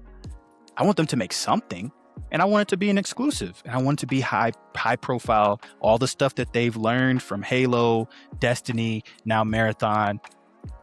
Build a cool world. Give us a good single player first person shooter. all those people are gone. True. He said all those people are gone. It's I don't not want to gonna be say the same. all. I don't want to say all. The dungeon team is gone. Yeah. The raid team is gone. Which is The why I said a writing- single player. Most of the writer's room is gone. That's a hard hit. The Huge hit. composer, the lead composer for Destiny 1 Yeah. and 2 is gone. The lead writer got laid off last year. Who wrote most of the Light and Darkness saga is gone. The person who created the team that created the exotics in Destiny are gone. They posted that on their LinkedIn. They were like, I was the lead for the exotics team. I designed most of the exotic weapons. That person's gone. So the raid team's gone, the dungeon team's gone, the music is It's gone, not the the story's same. gone, the exotics are gone. What's True. left? So, from watching them do Halo 1 through Reach, and they had some brain drain, and then they were spinning up Destiny, got Destiny going, reinvented Destiny, gave us Destiny 2, reinvented Destiny 2, and a lot of that, some of that talent would leave, and they would have other people step up and take those places. And now we have Marathon, and like you mentioned earlier, the gameplay is there, the art design is there, the lore is there, so somebody's doing it, which makes me think that they have a core tenet that they kind of like, that's what they build games around. So it's like, if y'all just take that to something different, like I'm there for it. So, with that, yes, it has certain feels and whatnot, but it's not going to feel the same as when it first started. Because Destiny 1, the first Destiny, oh my goodness, you couldn't get me off that game. You couldn't Yeah. get me off the game. Same. Couldn't. Destiny 2, I was like, all right, this is where I started, like, again, 30 days total of game, like 30 full days of gameplay. I looked at it and I'm just like, after a while, I was just like, okay, this is not hidden like it used to. There was For more me- gaps. Yeah. For me, it wasn't hidden like it used to. And that's when I was like, Yeah. okay, you know what? I think I'm going to leave it where it was. This is Destiny that I know. I don't want to keep on grinding, going through all this other stuff, because it's not the same game for me. Like it became too much. To follow that up, if you take all the people from those different teams, the different sections, different sectors, and you remove them completely from the equation, leaving behind like onesie twosies here and there, it is that's not the same game. It's not the same True. game. It's never going to be the same game. So, and Let me- I think Can I true answer your question in a consumers- different way? Sorry, Yeah. go ahead, Al. true consumers will feel it's not what it was. So that's all I have to say. That. Go ahead. Yeah, let me answer your question in a different way. What do I want from Bungie? I want everybody who was laid off at Bungie to join 343 Studios and fix Halo. Okay. That's what I want. Mm. That's what I want. So back to I think Well, Halo is a prime example of that not feeling the same. Like, Because all there's the a talent clear left. exactly, which is why Bungie- I think 343 shouldn't have. Don't touch Halo 4. Don't make a Halo 5. Don't make Halo Infinite. Make something different. Make a different game that's not Halo. So like- I agree with you, right? I do. In Halo Infinite, they nailed the multiplayer. True. You can't tell me the multiplayer wasn't good. No, They just didn't multiplayer was support it. fire. Many hours. They fucked that story up. That was the greatest downfall of Halo, was the lack of content and the story. Yep. But they just didn't know what they were doing, because they just kept delivering miss after miss after miss. So when they released that the Halo multiplayer into like early access or whatever, because the Halo multiplayer came out first, Yep. yeah, and they I were just remember like, that. oh, we did good. And I feel like they were shocked. They were just like, oh, people like this. What do we do? What do we do? Like, they want more of it. Oh And God. then they just weren't prepared. No Forge on launch. That was a mistake. Yep. The single player experience was lackluster. Doing an No open couch world. co-op. Yep. No couch co-op. Oh my god. Because like Halo 1 was like kind of like this not like unguided, but it was more of like an open world concept. But like once you get to like Halo 2 and Halo 3 with these linear experiences, I don't want to go back. I don't want to go back. Yeah. So I want You- everybody that was at Bungie that got fired. This is what I would like. I would like the dungeon and raid team to go work for 2K Studios over at Borderlands. Because Borderlands 4 tried to do the raid and dungeon thing, but they couldn't figure it out. the dynamic. So take the exotic weapons guy, Ooh. take the Ooh, dungeon Clark, guy, hold on. take the raid guy, and just hire that motherfucker. You might be immediately. cooking, bro. You In might be cooking. Borderlands, I'm telling you, Borderlands is going to be a fucking smash hit, right? Hey, not boycott. I didn't buy Borderlands 4 because I don't like Randy Pitchford and the stuff that he was saying when Borderlands 4 was starting up. But Yeah. Borderlands 2 is in my top 5 all time.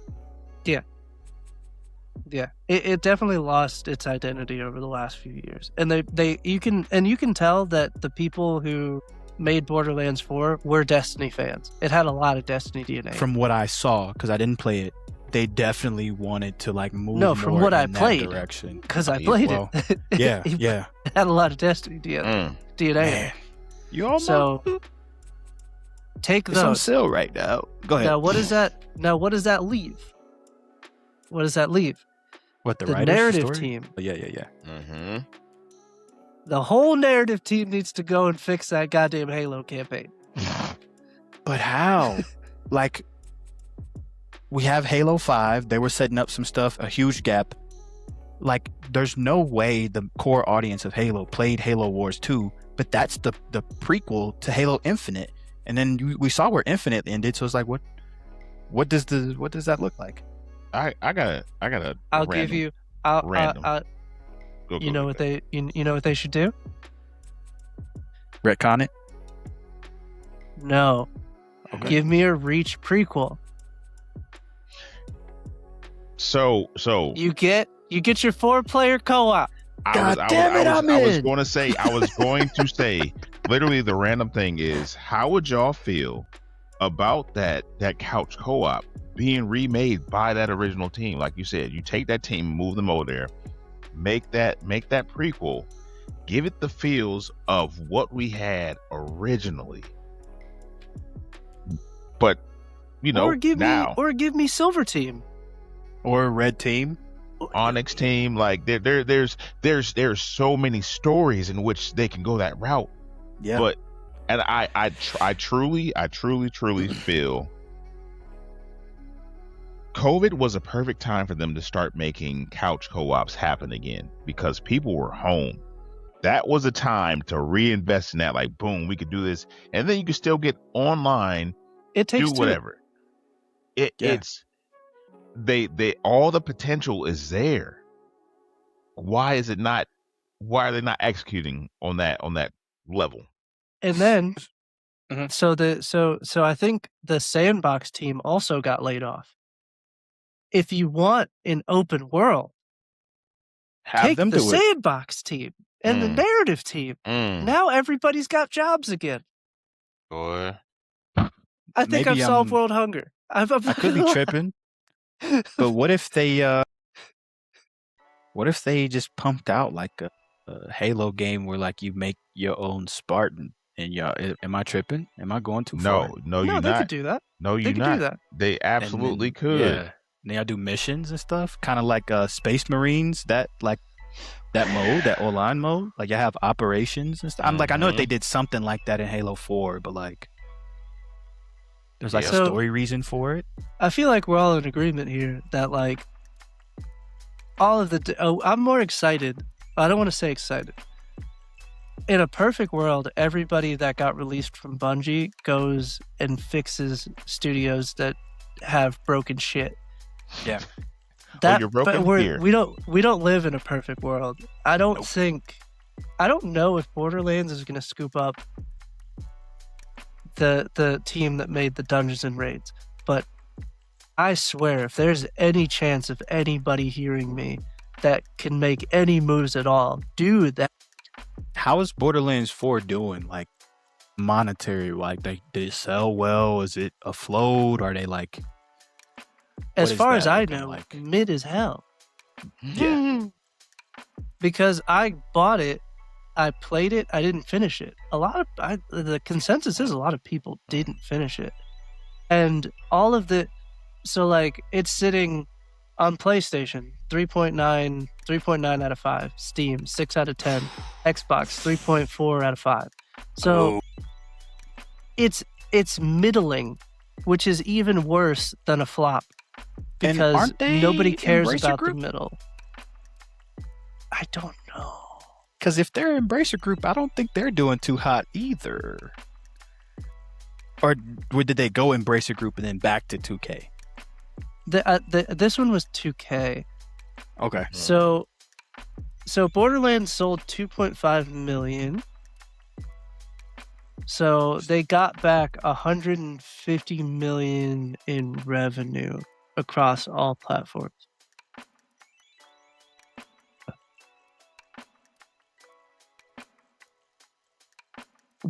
So it had a peak concurrent player numbers of 300,000 at launch, but that's like That's pretty day good. one, Hour one. like hour one. Damn. It had the highest launch.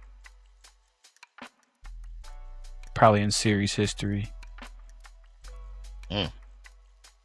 It was high. No, it was 30% higher than Borderlands 3, but a lot of people Okay. skipped Borderlands 3. Yeah.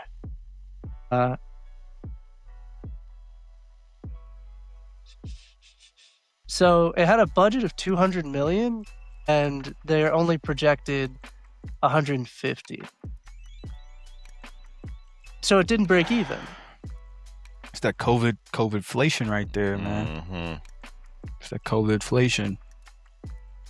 You ramped up And then- production, spent all that money thinking that all of those gamers were still here.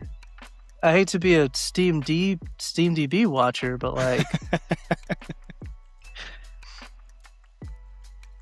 like, I don't even hear people talking about it. Me neither. And they just had a huge content drop too, like last week or something. Yeah, they announced another character. Yeah. Like another Vault Hunter. So, yeah. But, yeah, Bungie Yeah, no, this is fucking cooked. It said it averages about 3,500 to 4,000 concurrent players, with the highest 24-hour peak recently only hitting 9,000. That's less than Destiny. That's less than Destiny 1. Yeah. Mm. Yeah. That's... Mm-mm. Mm-mm.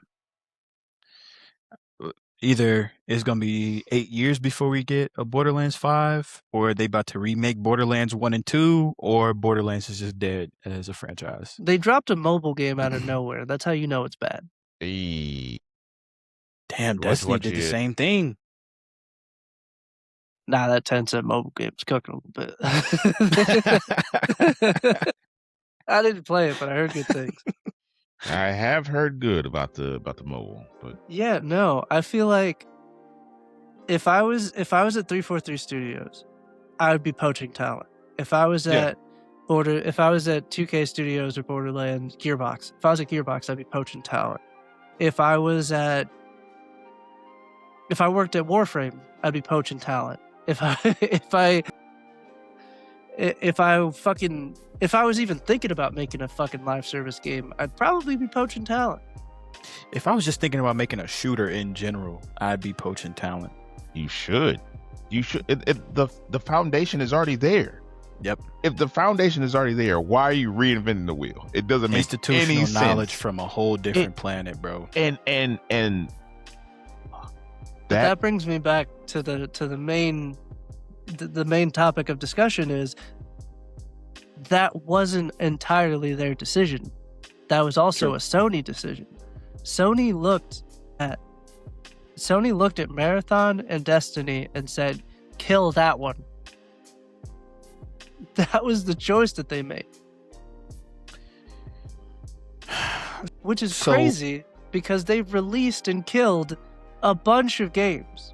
Yeah. That they Concord. didn't let get off the ground. For one reason or another. Then you got what's the name of that game that we talked about earlier with the foam stars? Yeah, Foam Is that still a Stars, thing? Concord. Let's see.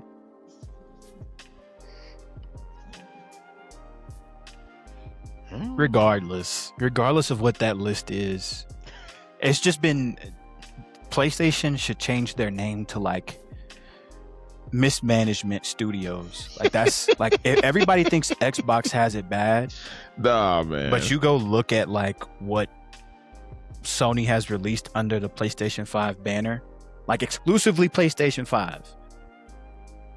It's like 4 things. What is it? Returnal, Sorrows, Yote,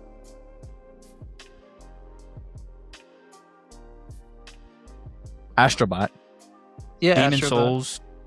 So that's 5. And we've been in this generation for almost 6 years. So Ratchet and Clank Rift Apart, that was Rift Apart. PlayStation 5. yeah. So that still counts. Spider-Man 2. You could play that on PC. And Rift Apart, you could play on PC. I'm talking Yeah, about if strictly. you're talking true exclusives, yeah. Mhm. Horizon, that you can play that on PC. Yeah. So there's another part of this whole Bungie situation that I feel like doesn't get discussed enough, is that they also bought Bungie to aid in other live service projects. So like Yeah. that Last of Us multiplayer game was like overseen and advised by Bungie, and they killed it in its infancy. Because they looked at it and was like, y'all don't have the resources to keep this game up the way it needs to be kept up. So Who are y'all you to better- tell me that? My thing is, if Sony trusted Bungie enough to oversee Concord in Last of Us factions, why would you not trust them to keep Destiny alive? You trusted them to kill 2 projects, but you wouldn't trust them to maintain their own? No, they brought Concord all the way to the finish line. True. And then killed it 2 weeks later. Yep. Oh, man. I'd never seen a game die so quick. A live service game I'd never seen die so quick, bro. Yeah. And that was like this was prior Bungie devs that spurred off to go make something else, and it was overseen by current Bungie for live service support and all this other shit, right? Man, And it yeah. was really fucking expensive. Then they got rid of it. There's still a cost associated with killing a game because you still started it. Yep. What was it, like 250 million? And then somebody did like some numbers and said really it was like 400 million, but that's like in like theoretical whatever the fuck. So yeah, irregardless. Like Mhm. we've already discussed the fact that Bungie can't walk and chew bubblegum at the same time. Bungie is at its best Clearly. when it is focused on one thing. They had a project in incubation, and even Sony was like, I'm taking this away from main Bungie and we're spurring this off with the Project Gummy Bears or whatever, which is still a thing. We don't know anything about it, but it's still a thing. Apparently it's nothing like anything else. It's supposed to be like a party game type thing. Yeah, So- which didn't float my boat, but That I don't give a fuck. yeah. But I mean, maybe I'm wrong and it comes out and it's the next Fall Guys, but But how many hours of Fall Guys I don't know. I've probably played like 2 matches of Fall Guys in my life. Ah, two we get afternoons, the- we two get- we or get 3 the- afternoons. It's only when the whole group is like, "Hey, we're all playing this. Come on!" And then, But that's the thing is like, Bungie may have caused more damage outside of just Destiny and Marathon alone, overseeing these other projects as kind of like a live service consultant. So we don't even know how much their opinion took into account with killing these other projects. Yeah. Yeah. And again, Sony let them do that shit. Sabotage, Because Sony- man. The because sabotage Sony is looked- crazy. Sony looked at the whole fucking live service space, and they said, yeah, let's put like 5 more. Even though it's been proven that the average person plays 1 to 2 live service games at a time. 2 tops. Period. 2 tops. There's Two not enough tops for time. sure. There's not enough time for somebody to have more than 2 live service games. Yeah. No, 'Cause you got to log in, you got to do your dailies, you got to do your weeklies, you dailies. got to do Oh, there it is. major there updates, it is. DLCs. You got to pay to play. You got to buy the new DLCs. If you can't keep up on your own, you got to pay for the currency to keep up. Boy. And you're an adult, so you got a life. Hopefully. In an era where we already have a Fortnite, a Call of Duty, a Battlefield, a fucking Jesus Arc Christ. Raiders, a Warframe, Final Fantasy Online is still fucking popping. Fucking World of Warcraft, Skyrim, fucking So many. Fallout Online. Where did you think you fit in? Well, which I think is if we're done bashing Bungie specifically, and now we're on to bashing Sony, I think that's a great segue to just discuss how Sony is in an identity crisis. They got to the top of the game, and they think they need to do what everybody else is doing to stay at the top of the game, and they're forgetting what got them there. Infamous got you there. Shadow of the Colossus got you there. There it is. Parappa the Rapper got you there. Ratchet and Clank got you there. Sly Cooper, Jack and Daxter, Twisted Metal, Legend of Dragoon, Vagrant Story, Siphon Filter. So they killed they killed the factions multiplayer in development. Mhm. The God of War thing was just a terrible idea from the jump. But then they ended up killing that. Then they also killed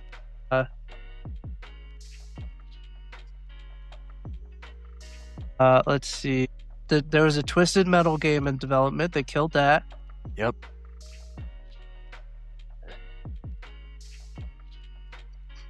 They've killed a lot of fucking games. Talking about Sony in general? Yeah, Sony in general. That was all Sony. How about the fact that they wouldn't get back on good terms with FromSoft and Japan Studios? Because they closed down Japan Studios hellas ago. Like, that was a long time ago. But Bluepoint kept pitching to them, hey, we can do a Bloodborne remake. We can do it. Look at what we did with Demon Souls. We can do it. And they just kept being like, no, fuck you. Go make God of War live service. Like, bro. I give him a pass when it comes to Infamous. Only because that studio now makes Ghost of Yotei and Ghost of Tsushima. Mhm. I get it. I do. I get it. And I guess you got Insomniac filling that superhero role now. So, like, you don't really need Infamous if you have Spider-Man. You know what I'm saying? Like, they're both Give me Infamous. open world. Give me I Infamous. want Infamous. We on the me same. Infamous. No, that's not the same thing.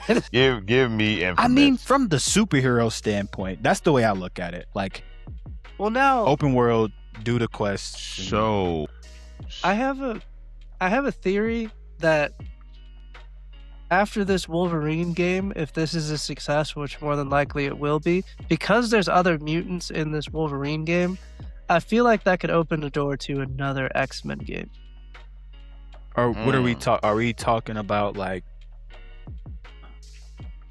X-Men Legends, like the 4-player game from back in the day, like the team game? Oh, I would love that. I would love that. Again, it opens up that door to that co-op game that can bring people back in. Well, Right there it is. Well, they also Spider-Man 2 was supposed to be co-op. Which shows me that they have the interest and they have the chops to do it. They killed it. A mutant game would be They killed sick. Yeah. Like, Dang, man. and here's the thing, because I can't sit here and act like Sony doesn't have good games. The God of War series is great. Lao Fei is probably going to be fucking great. Yeah. Spider-Man is fucking great. Now that second one, it was getting real Okay. close to average. But I'm it was glad you good. said that. Cool. It was good. They did everybody talks about how Horizon is an industry plant, but like Horizon Zero Dawn and Horizon Forbidden West, in my opinion, which is unpopular, I guess, because people don't like Horizon for whatever reason, fucking robot dinosaurs and post-apocalyptic worlds just aren't fucking cool anymore. But like, I think really they- liked Forbidden West. They just need a few more ways to approach the combat, and I'm on board. And I know it kind of sounds oxymoronic because I like Zelda. You get a sword, a shield, a bow, and like some bombs for like the entirety of a game. I could see somebody being like, "But you like Zelda?" I don't know. It's just the bow and arrow. I need something different. I don't want a gun, but if we're gonna go back to like the tribal, But they gave like, you a gun. You get a gun. what do you mean, like the one you can pick up? Yeah. I only played the first one. Is that in the second one? I only In played the the first second one, you get a gun. Oh well, Yeah. I wouldn't know. You also you also like towards later in the game, you get to fly like the pterodactyl robot. So like, Yep. there's some cool I saw shit. It's some good. the snake It's some fight. good stuff out. I don't understand, like when they see something that works Mhm. and they don't continue to do that or be inspired No, they to took make it in something. the wrong. They took it in the wrong direction because then they went Lego Horizon, then they went Horizon Hunting ground. multiplayer hunting ground things. No, Yeah. give me, because the way that Horizon Forbidden West ended, and now like, if you haven't played the Horizon games, I'm about to give you some crazy. You know how I said I'm not gonna say anything nice about Sony? I'm not. Yeah. This is about Guerrilla Games. Man. They did something really, really cool with Horizon, and nobody played it, so nobody really appreciated it. But the narrative that they had with Horizon of how the world ended because like these AI robots, they created them to fight their wars, do their agriculture for them. It was super futuristic, but then they lost control of them, and then all of the AIs were split into these different versions of the AIs that were based off of like Greek gods. So they all had a different purpose. Ares was like the god of war, of course, but he was like battle tactics and like making sure that the world didn't fucking destroy itself in war and shit. Then there was Gaia, who was in charge of like making sure the world replenished itself with food and the plants were healthy and all this other shit. So they had this really cool concept at the end of Forbidden West where like Ares was pretty much taking over. He was deleting all of the other intelligences and he was going to completely destroy the world again. And you have to like stop him because he has like this killer protocol that's just going to destroy everything. And then on top of that, like it insinuated that you're going to have to go to space because the Ares AI is in space. So like, it's a really fucking cool concept, but like nobody played the shit. It's really, like, which is a shame because like that was part of the reason I bought a PlayStation 4 because I was like, man, I really want to play fucking Horizon. That shit looks sick. Really? That's a first. I've not heard that one before. Horizon and God of War. I think God of War was about to come out, and I was like, well, God of Wars are already about to come out, and I really want to play Horizon. That's two reasons to justify me getting a PS4. Recently I just got my PS5 Pro because of Laufey. Because I fully expect the PS5 Pro to go up again. I think by this time next year, PS5 Pro is going to be like $1,200. Oh, was it like the Steam machine? That's Oof. the other part of the conversation. There's reports coming out that PlayStation is talking about releasing the PlayStation 6 in 2027. That shit is tone deaf as fuck. Fucking keep it. 100%. What Push is that he shit doing? off another 5 years. It is so tone deaf. Everything is getting more expensive. Prices are increasing right now. The PlayStation Pro is like fucking $900 at this point. Yep. Man. If I had to make an estimate, $1,500 for a PlayStation 6. You know what? I'm about to look something up. I would have argued with you against it being 1,500, but I remember when they had the showcase showing off the AMD collab for the PS5 Pro, and they were basically just explaining how the PS5 Pro is a test bed for the tech that's going to be in the PS6, and basically it's just going to be all this fucking neural rendering and all this shit. It's probably genuinely going to be $1,500, and because Xbox said that the price of memory is gonna balloon up 200% in the next 2 to 3 years. They're making a handheld as well. Like, that's been substantiated multiple times in the past. I don't want 3 months. I can't afford it. Me neither. Yeah. Like here's the thing, and before anybody gets on here and calls me a fucking brokey or whatever, that dude gives a shit. But like, I'm broke, baby. Could I afford it? Maybe. Do I want to afford it? No, I don't want to. How about the fact that they don't have enough games to make me want to be able to afford it? That part. Besides, I bought a PS5 Pro because I like God of War. Call me a whatever the fuck, but besides Heretic Prophet, and God of War Laofe, what else do they have coming out? What is coming out of the Sony side of the house? So that's where this conversation, for me, always, that's where this conversation like culminates, and we pretty much don't have an answer because their strategies to get to this point in the PS4 generation and the PS4 started PS5 weren't like forward thinking. They did the Call of Duty. They wanted people to, in their minds, believe that PlayStation was the only way to play games. They had all of these third-party deals, all of these exclusive, like promotion deals, all of this shit. Like, for example, Final Fantasy. You get a samurai skin in Call of Duty and then fucking. But even Final Fantasy, you couldn't play 7 Remake, 7 Rebirth, or 16 anywhere else. And then Square Enix was like, what the fuck? We don't have enough people buying our games on your platform. We're just going to open it up to everybody. So now Sony, they just lost another part of like an allure to their console. You can now play Final Fantasies, the entire trilogy. You can buy a Nintendo Switch 2, and this time next year, you'll play the entire Final Fantasy Remake trilogy. So I was looking up just a second ago. Of all the consoles, Nintendo is the only one that's like trending positively. They're trending positively. There is a significant decline in sales for PS5 and Xbox for multiple reasons.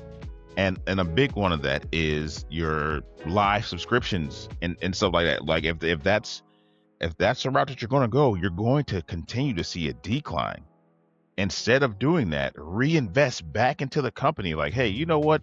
Let's make some good quality games for the people that have continued to be patrons for what we're doing.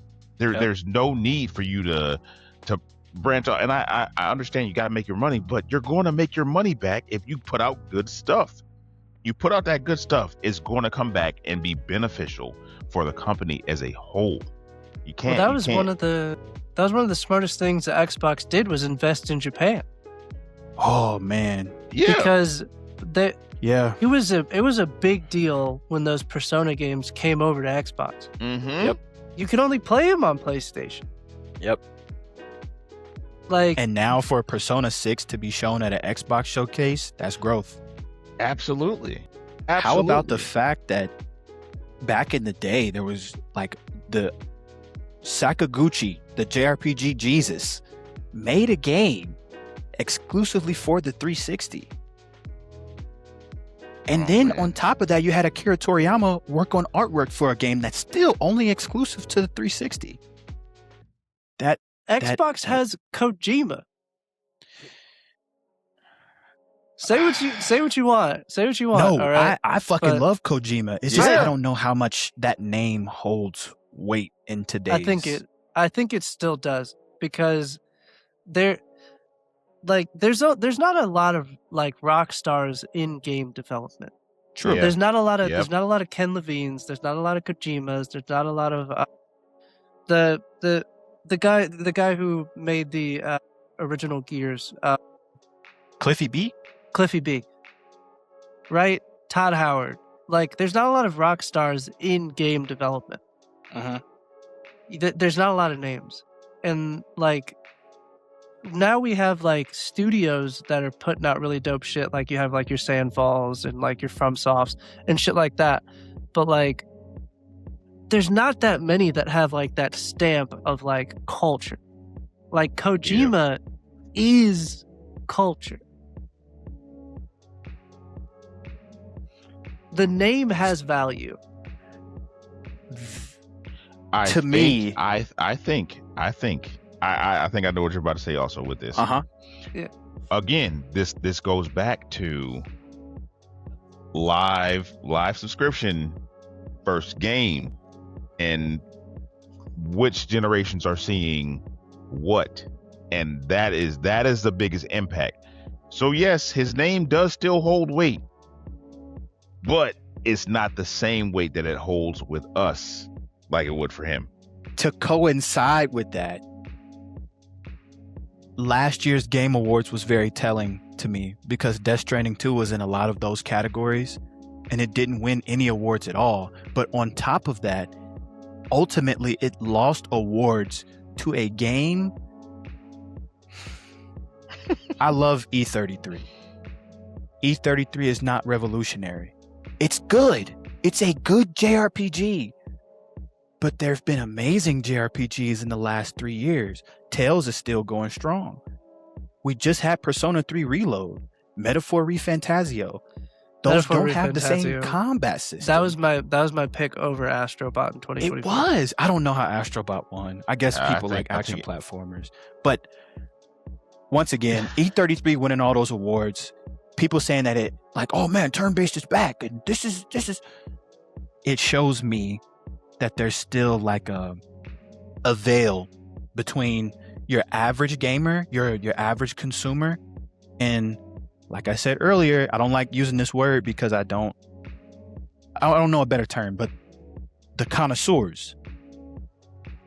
And to tie this back into the PlayStation thing, PlayStation has conflated their identity with the average gamer. This is your place to play Fortnite. Gamer. This is exactly the casual gamer. That's exactly correct. Yeah. This is your place to play Call of Duty. This is your place to play 2K. This is your place to play Fortnite.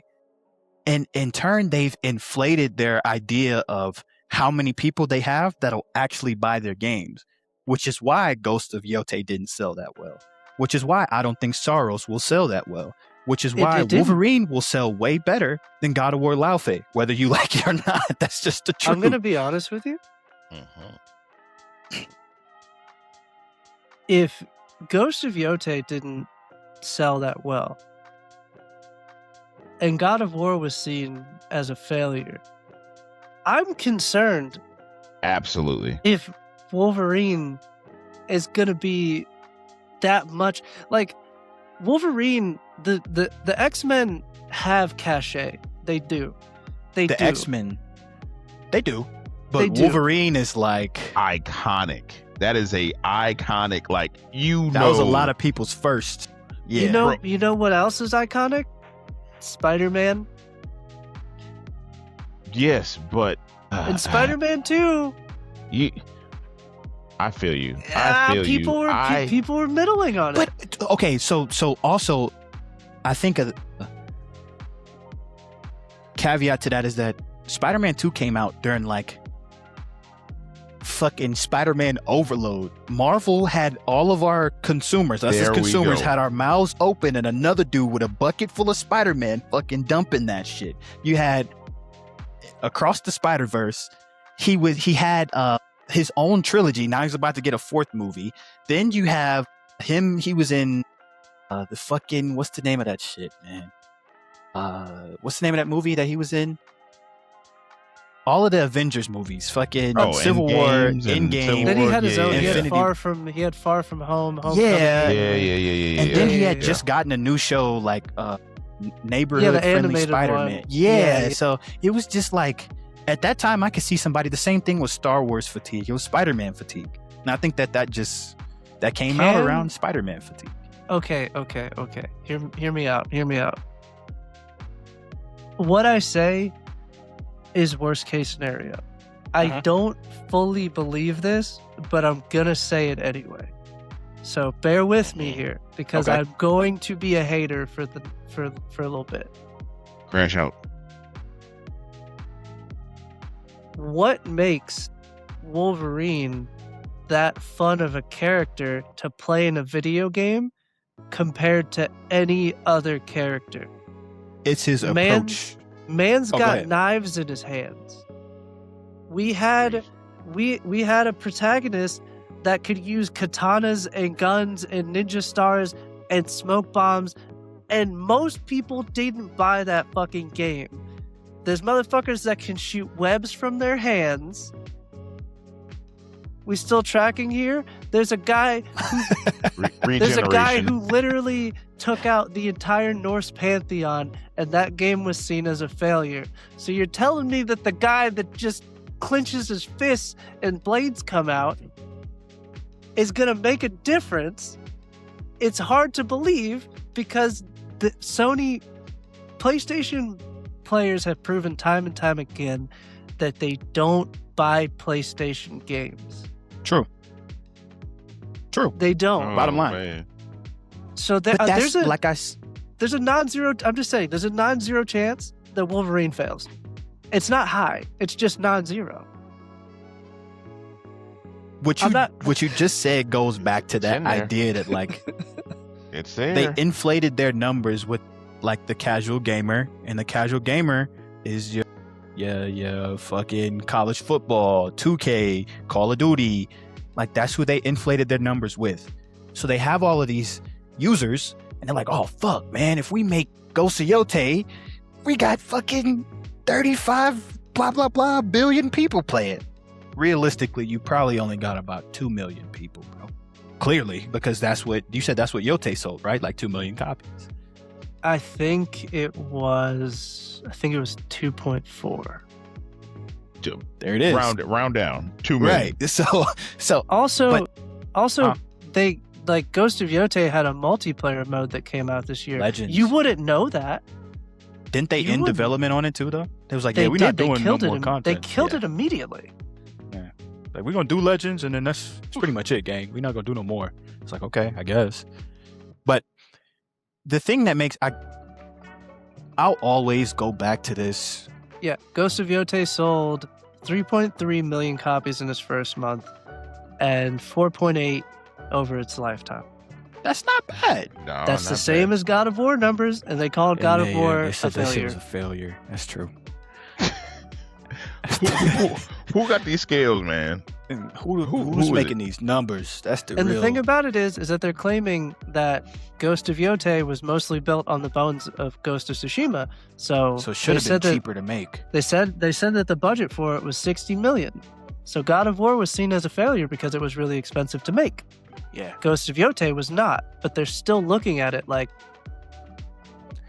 Maybe they they expecting these newer releases to beat down like that loss counter that they got going, and when it didn't go down a significant amount, maybe they was just like, yeah, this didn't do what we needed to do. Maybe they have their own internal metric for what quantifies a success for them, and it's that like, damn, we lost money on this, we lost money on Concord, we lost money on Destiny, we lost money on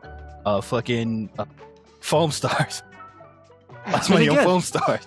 And again, I really enjoyed Ghost of Yote.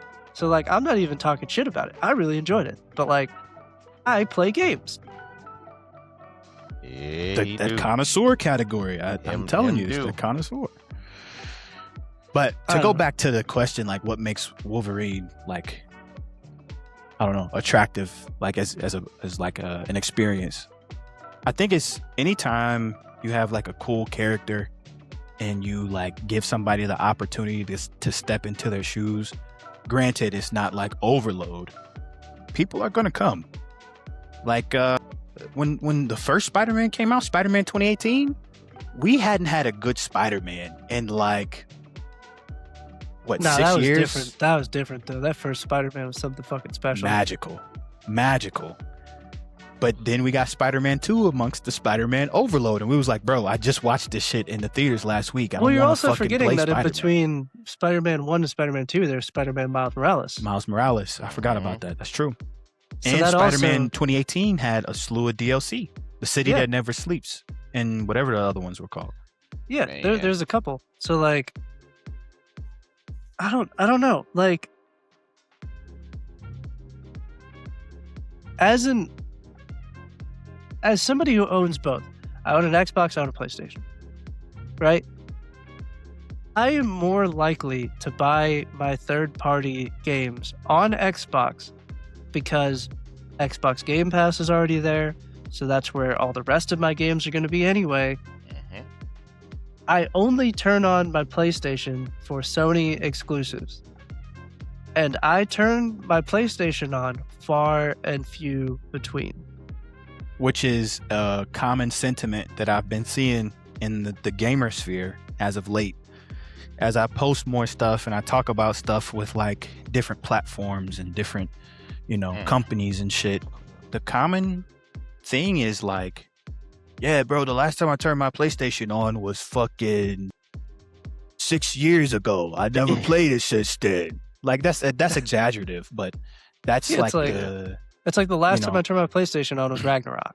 Like, I've heard a lot of that. Now, I've turned my PlayStation on for Ghost of Yotei. There's a lot of people, like, Ghost of Yotei was probably their last time turning the PlayStation on.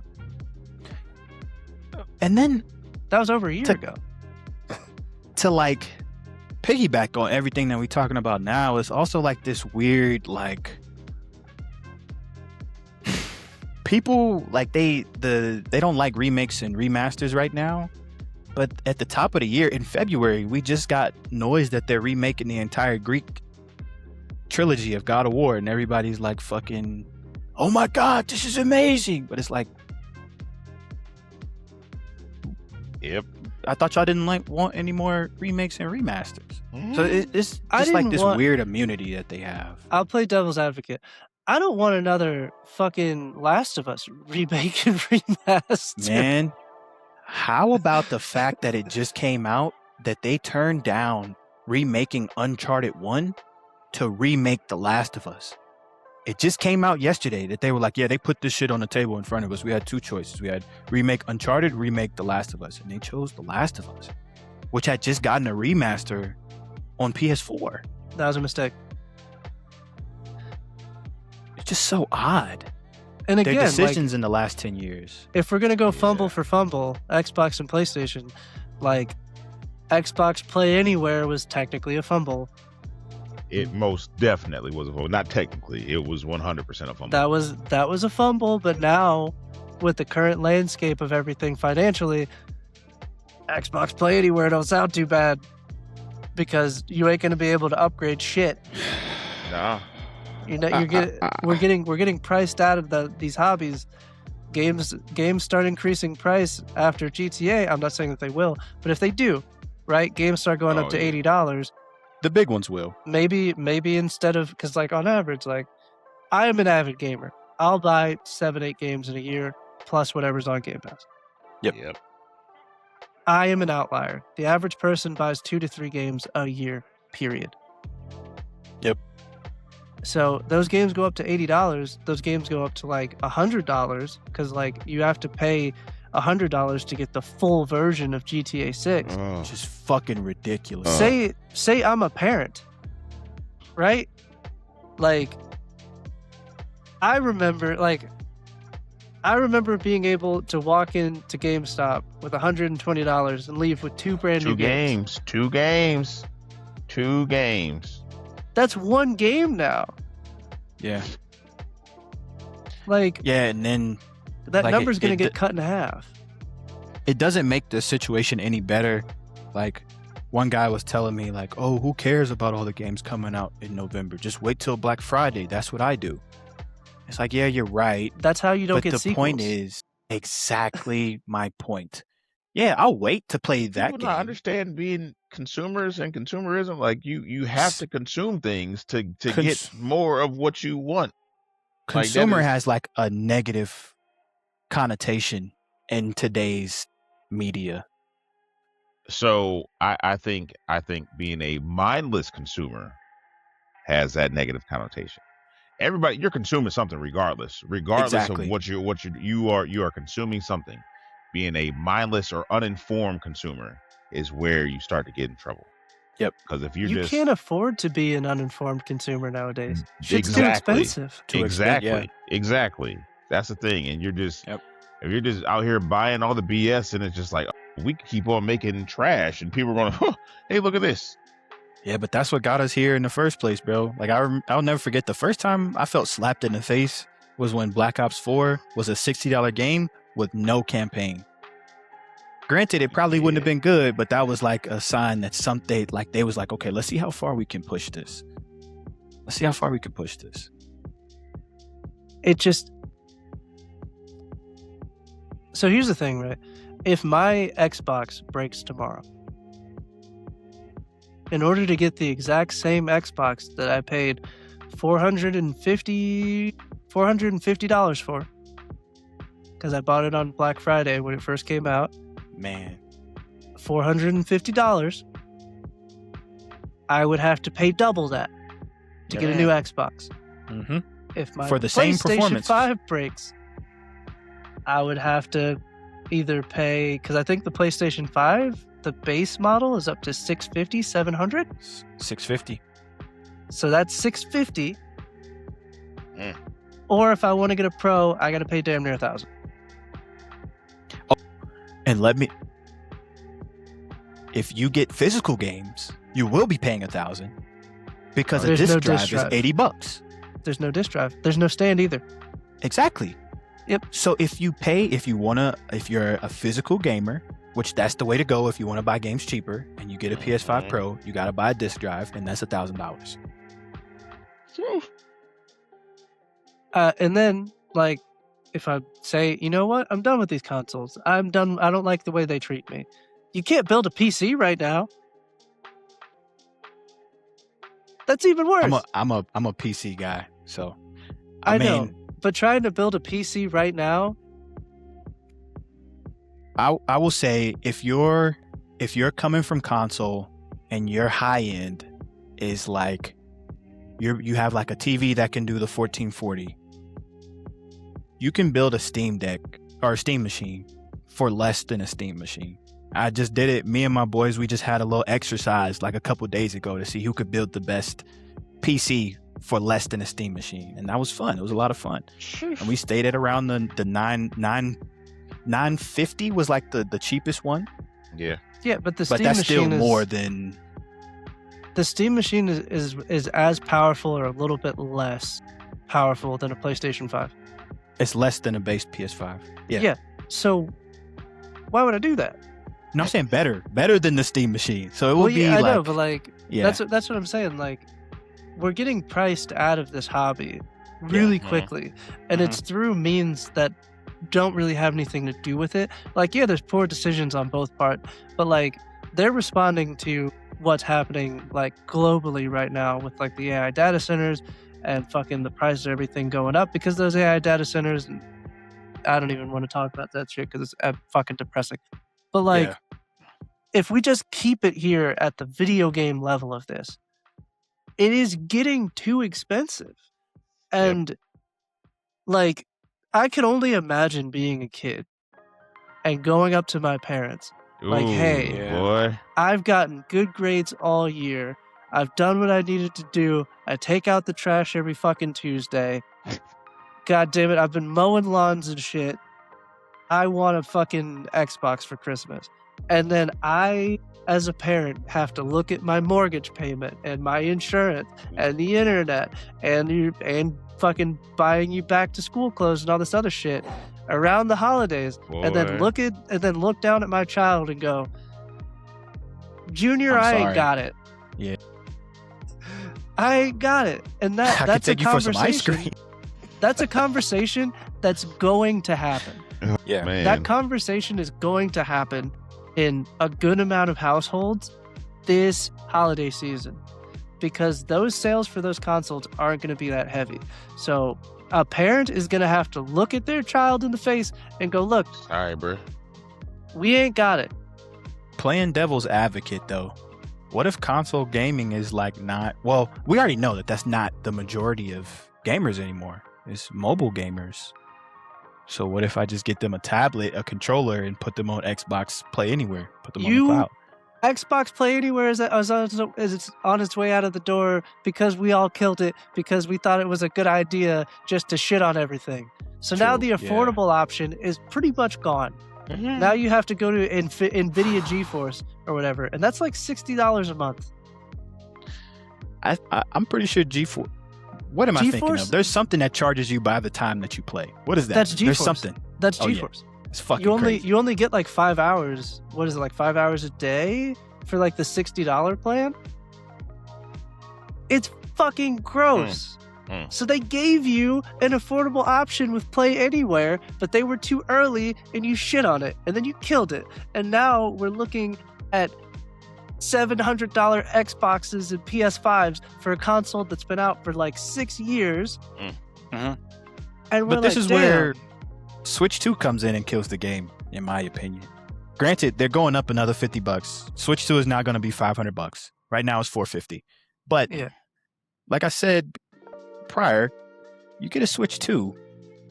You can play Pragmata. You can play Resident Evil 9. You can play Onimusha. You can play Dragon's Dogma. You'll be able to play Monster Hunter Wilds, the entire Final Fantasy VII trilogy. So I know people don't like Nintendo. I know Nintendo has scummy practices and all, but maybe it's not that bad, little Johnny. That I'm not gonna lie. If I had to pick something, if I was gonna get something for my kid this holiday season, and which I'm not because my kid's still very little, but if I had to pick something, the easiest thing out of all of these to get would probably be a Switch 2. But the problem is that Switch games never go on sale. True, but the third parties do. And every year, Nintendo's first party games, they do end up in the Game of the Year conversation in one way or another. Like Donkey Kong Bonanza was at the Game Awards last year. But it's like, you have so many other options now that there's like a comparable system and people like develop for it. Like the fact that it's gonna get 007 First Light in the near future is kind of mind-blowing. I mean, it's more powerful than a Series S. Yeah. So it's somewhere in between there. So I mean, it's a valid option. If the Series S is a valid option, then so is the Switch 2. And then you can take the Switch 2 with you. You can take it off the deck. You could take that to Grandma's house on Christmas morning because that's where you're going to be anyway. So. Exactly. That's valid.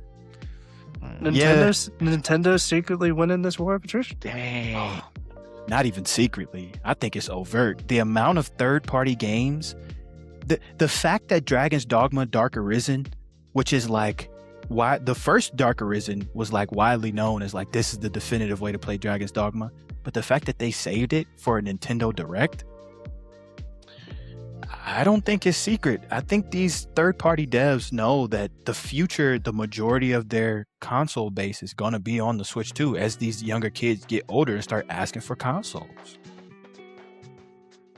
I mean, Nintendo did say that they're the console for the household. Like that was their thing, was creating affordable consoles for the household. That's their whole selling point. Man, that's something to think about. But we got to close this out. Yeah, for sure. I gotta ask you the final question though, but we gotta be kind of quick about it. Oh, okay. We got literally this is like 3 episodes worth of shit. I gotta figure out how I'm gonna chop this up. But my bad. No. That is wonderful. You welcome back anytime you want. Thank you. Thank you. Yep. But what is something that you wish people would ask you about more? What's something that you don't get a chance to talk about because it's not in your niche, but it's something that you're very passionate about? Oh, movies. Oh. I fucking love movies so much. The actors, the stories, the way actors portrayed their roles. Like this year, I don't know if you went to go see it, but Obsession was phenomenal on so many levels. So much about the Obsession. It was a great movie, but it came out the same. I had to make a choice. It was Obsession or Yeah, I saw Backrooms. Backrooms, it's good, but like it's to a Backrooms. certain audience. I felt like that movie was really good up until they showed Pirate Clark. As soon as they showed Pirate Clark, I was like, yeah, this is. Well, that's I the said- that's like the that's the whole thing about the suspense movies, that they didn't show what the Exactly. monster is. That like it's a really good experience until they show the monster. Once they show the monster, they can't unshow it. Very few times have they showed the monster. Like, I don't know if y'all remember what the fuck is the name of that movie? A big ass alien takes over New York, and the whole movie is found footage. And Cloverfield. Cloverfield. That's like one of the few times that they terrorized us the whole time. They showed us the monster, and we were still scared. But I saw Pirate Clark, and I was like, bro, me and 5 of my closest homeboys could go down into the back room and beat the shit out of Pirate Clark right now. But Yep. yeah, It was like I thought it was an interesting premise, and like I thought it was cool that it made you think about it after you finished watching it. Because you're just like, well, what is it? But like what is the Yeah. Backrooms? Is it really that whole like the whole like X-ray machine of like it's leaving imprints every time it takes a picture? Because like that was like the whole. There's the conceptually it was good. I It's like the just concept Obsession was like of it. Said it blew it out the water. I couldn't take my wife to go see Obsession because she doesn't do good with gore. So like oh yeah, don't the Backrooms was the lesser of two evils. Yeah. But like I can watch Obsession when it comes to like Amazon Prime and I can rent it. So like Mhm. that's what's happening. But even like other scenarios, I know we got to keep it quick, but fucking Dune, the new ones with Timothée Chalamet. Oh yeah. Yeah. I liked the first one and it was really good, but that second one dethroned Star Wars as like my favorite space. That second one Really? was so good. Yeah, Dune 2 was. I've seen that movie like 8 times. But Hey, yeah, Little Timmy's been on a run, man. Yep. What was it? Marty Supreme? yeah. Marty But Supreme even was before fucking that- incredible. What was that movie on Netflix? The King or King Henry? That was Yeah, a good King movie. Henry. That was the first movie I saw. That was like his. was that the chess movie or something? Not a chess movie. No. King Henry is him playing like actual King Henry, and like he's like a knight, and he has to grow up, and he has to be the king. Yeah, I and- see. What you're Yes. yeah. Yeah, that was a great movie. Great movie. Movies. Breaking the Kardashian curse, Little Timmy and fucking Lewis Hamilton. Breaking the Kardashian curse, one step at a time. He needs to stay away from that shit. If Dune 3 is bad, it's because of her. Dang. Yeah. I know I probably made like some Kardashian fans mad with that, but like the first and second one. They were ain't watching phenomenal. this. I hope, bro. I don't know. You find like some weird intersections in like fan bases. You might, man. I fucking love the Kardashians. I watch Keeping Up with the Kardashians. If you are a Kardashian fan, please comment down below. I would like to see that. I would Nah, I would I know just how like to- to see. Hilarious. I know how to get them because my timeline. A lot of gaming creators have been talking about Love Island recently. Oh no. That crossover's there. That crossover. My sister calls me once a week and she's like, "You watch Love Island?" I'm like, "No, I'm watching it." Nah. Now I'm watching Dragon Tales. I was so thrown off when you first said that, man. I'm like, "Fuck, watch the Dragon." Dragon Tales. What? That's what it is. House of Dragon. Dragon Tales. House Oh, of Alright, never man. watched Game of Thrones, but yeah, go ahead. No, you're good. You're good. Tell the people where to find you. Tell the people where if you got any upcoming projects. Hopefully they'll find you here more. We got to have you back more often. Yeah, I'd love to, man. This was great. Land This of was plane, so my boy. refreshing, man. Well, you're in But, the Discord. You'll be around. Yeah. I'm on TikTok at XManFiles, YouTube, same name. I post pretty regularly on TikTok, but I'm trying to get more into reviews because journalism, that's like the end goal. So yeah, I'll be putting out more reviews on YouTube. So just stay tuned for those, man. For sure. He's quick with the TikTok gaming news, though. Him, try to be. AK Games, Mina Hines, Pro Quesadilla, Nugget, all those guys with a They got quickness. Like They we go to gotta like be. we go to a Stroop or a Mindful or Ronell for like an opinion piece. If you want news with a quickness, that's like your XManFiles, your AK Games. I appreciate Got a that. crew. The small plug. I appreciate that. Of course, Absolutely. of course. Absolutely. And now here, because this is 2 episodes. Oh fuck yeah. Yeah. If y'all ever need a third, hit me, man. I'm Say, here. come on. Yeah. Hey, don't make an offer you can't keep. We'll send you a shirt. No. we'll send No, you- hey, I've always wanted to be on or do a podcast. I would love to be a semi-regular or as y'all allow or whatever. I'm game. Hey, Done. sound like we got some talking to do. All right. Done. Yeah. All right. Well, this has been another episode of the Chillin with Party podcast. Thank you guys for watching Party Invite. Yeah. The like button. Hit that motherfucker. Leave a comment down below. I still want to know everybody's top 5. And then by the time this comes out, I don't know if it'll still be going on, but it's far enough into the future that I can talk about it. We got some game codes to give away for the first time. Cool. Yeah. I weaseled my way into the Sega partner program, so I'm going to be giving away some game codes for some shit.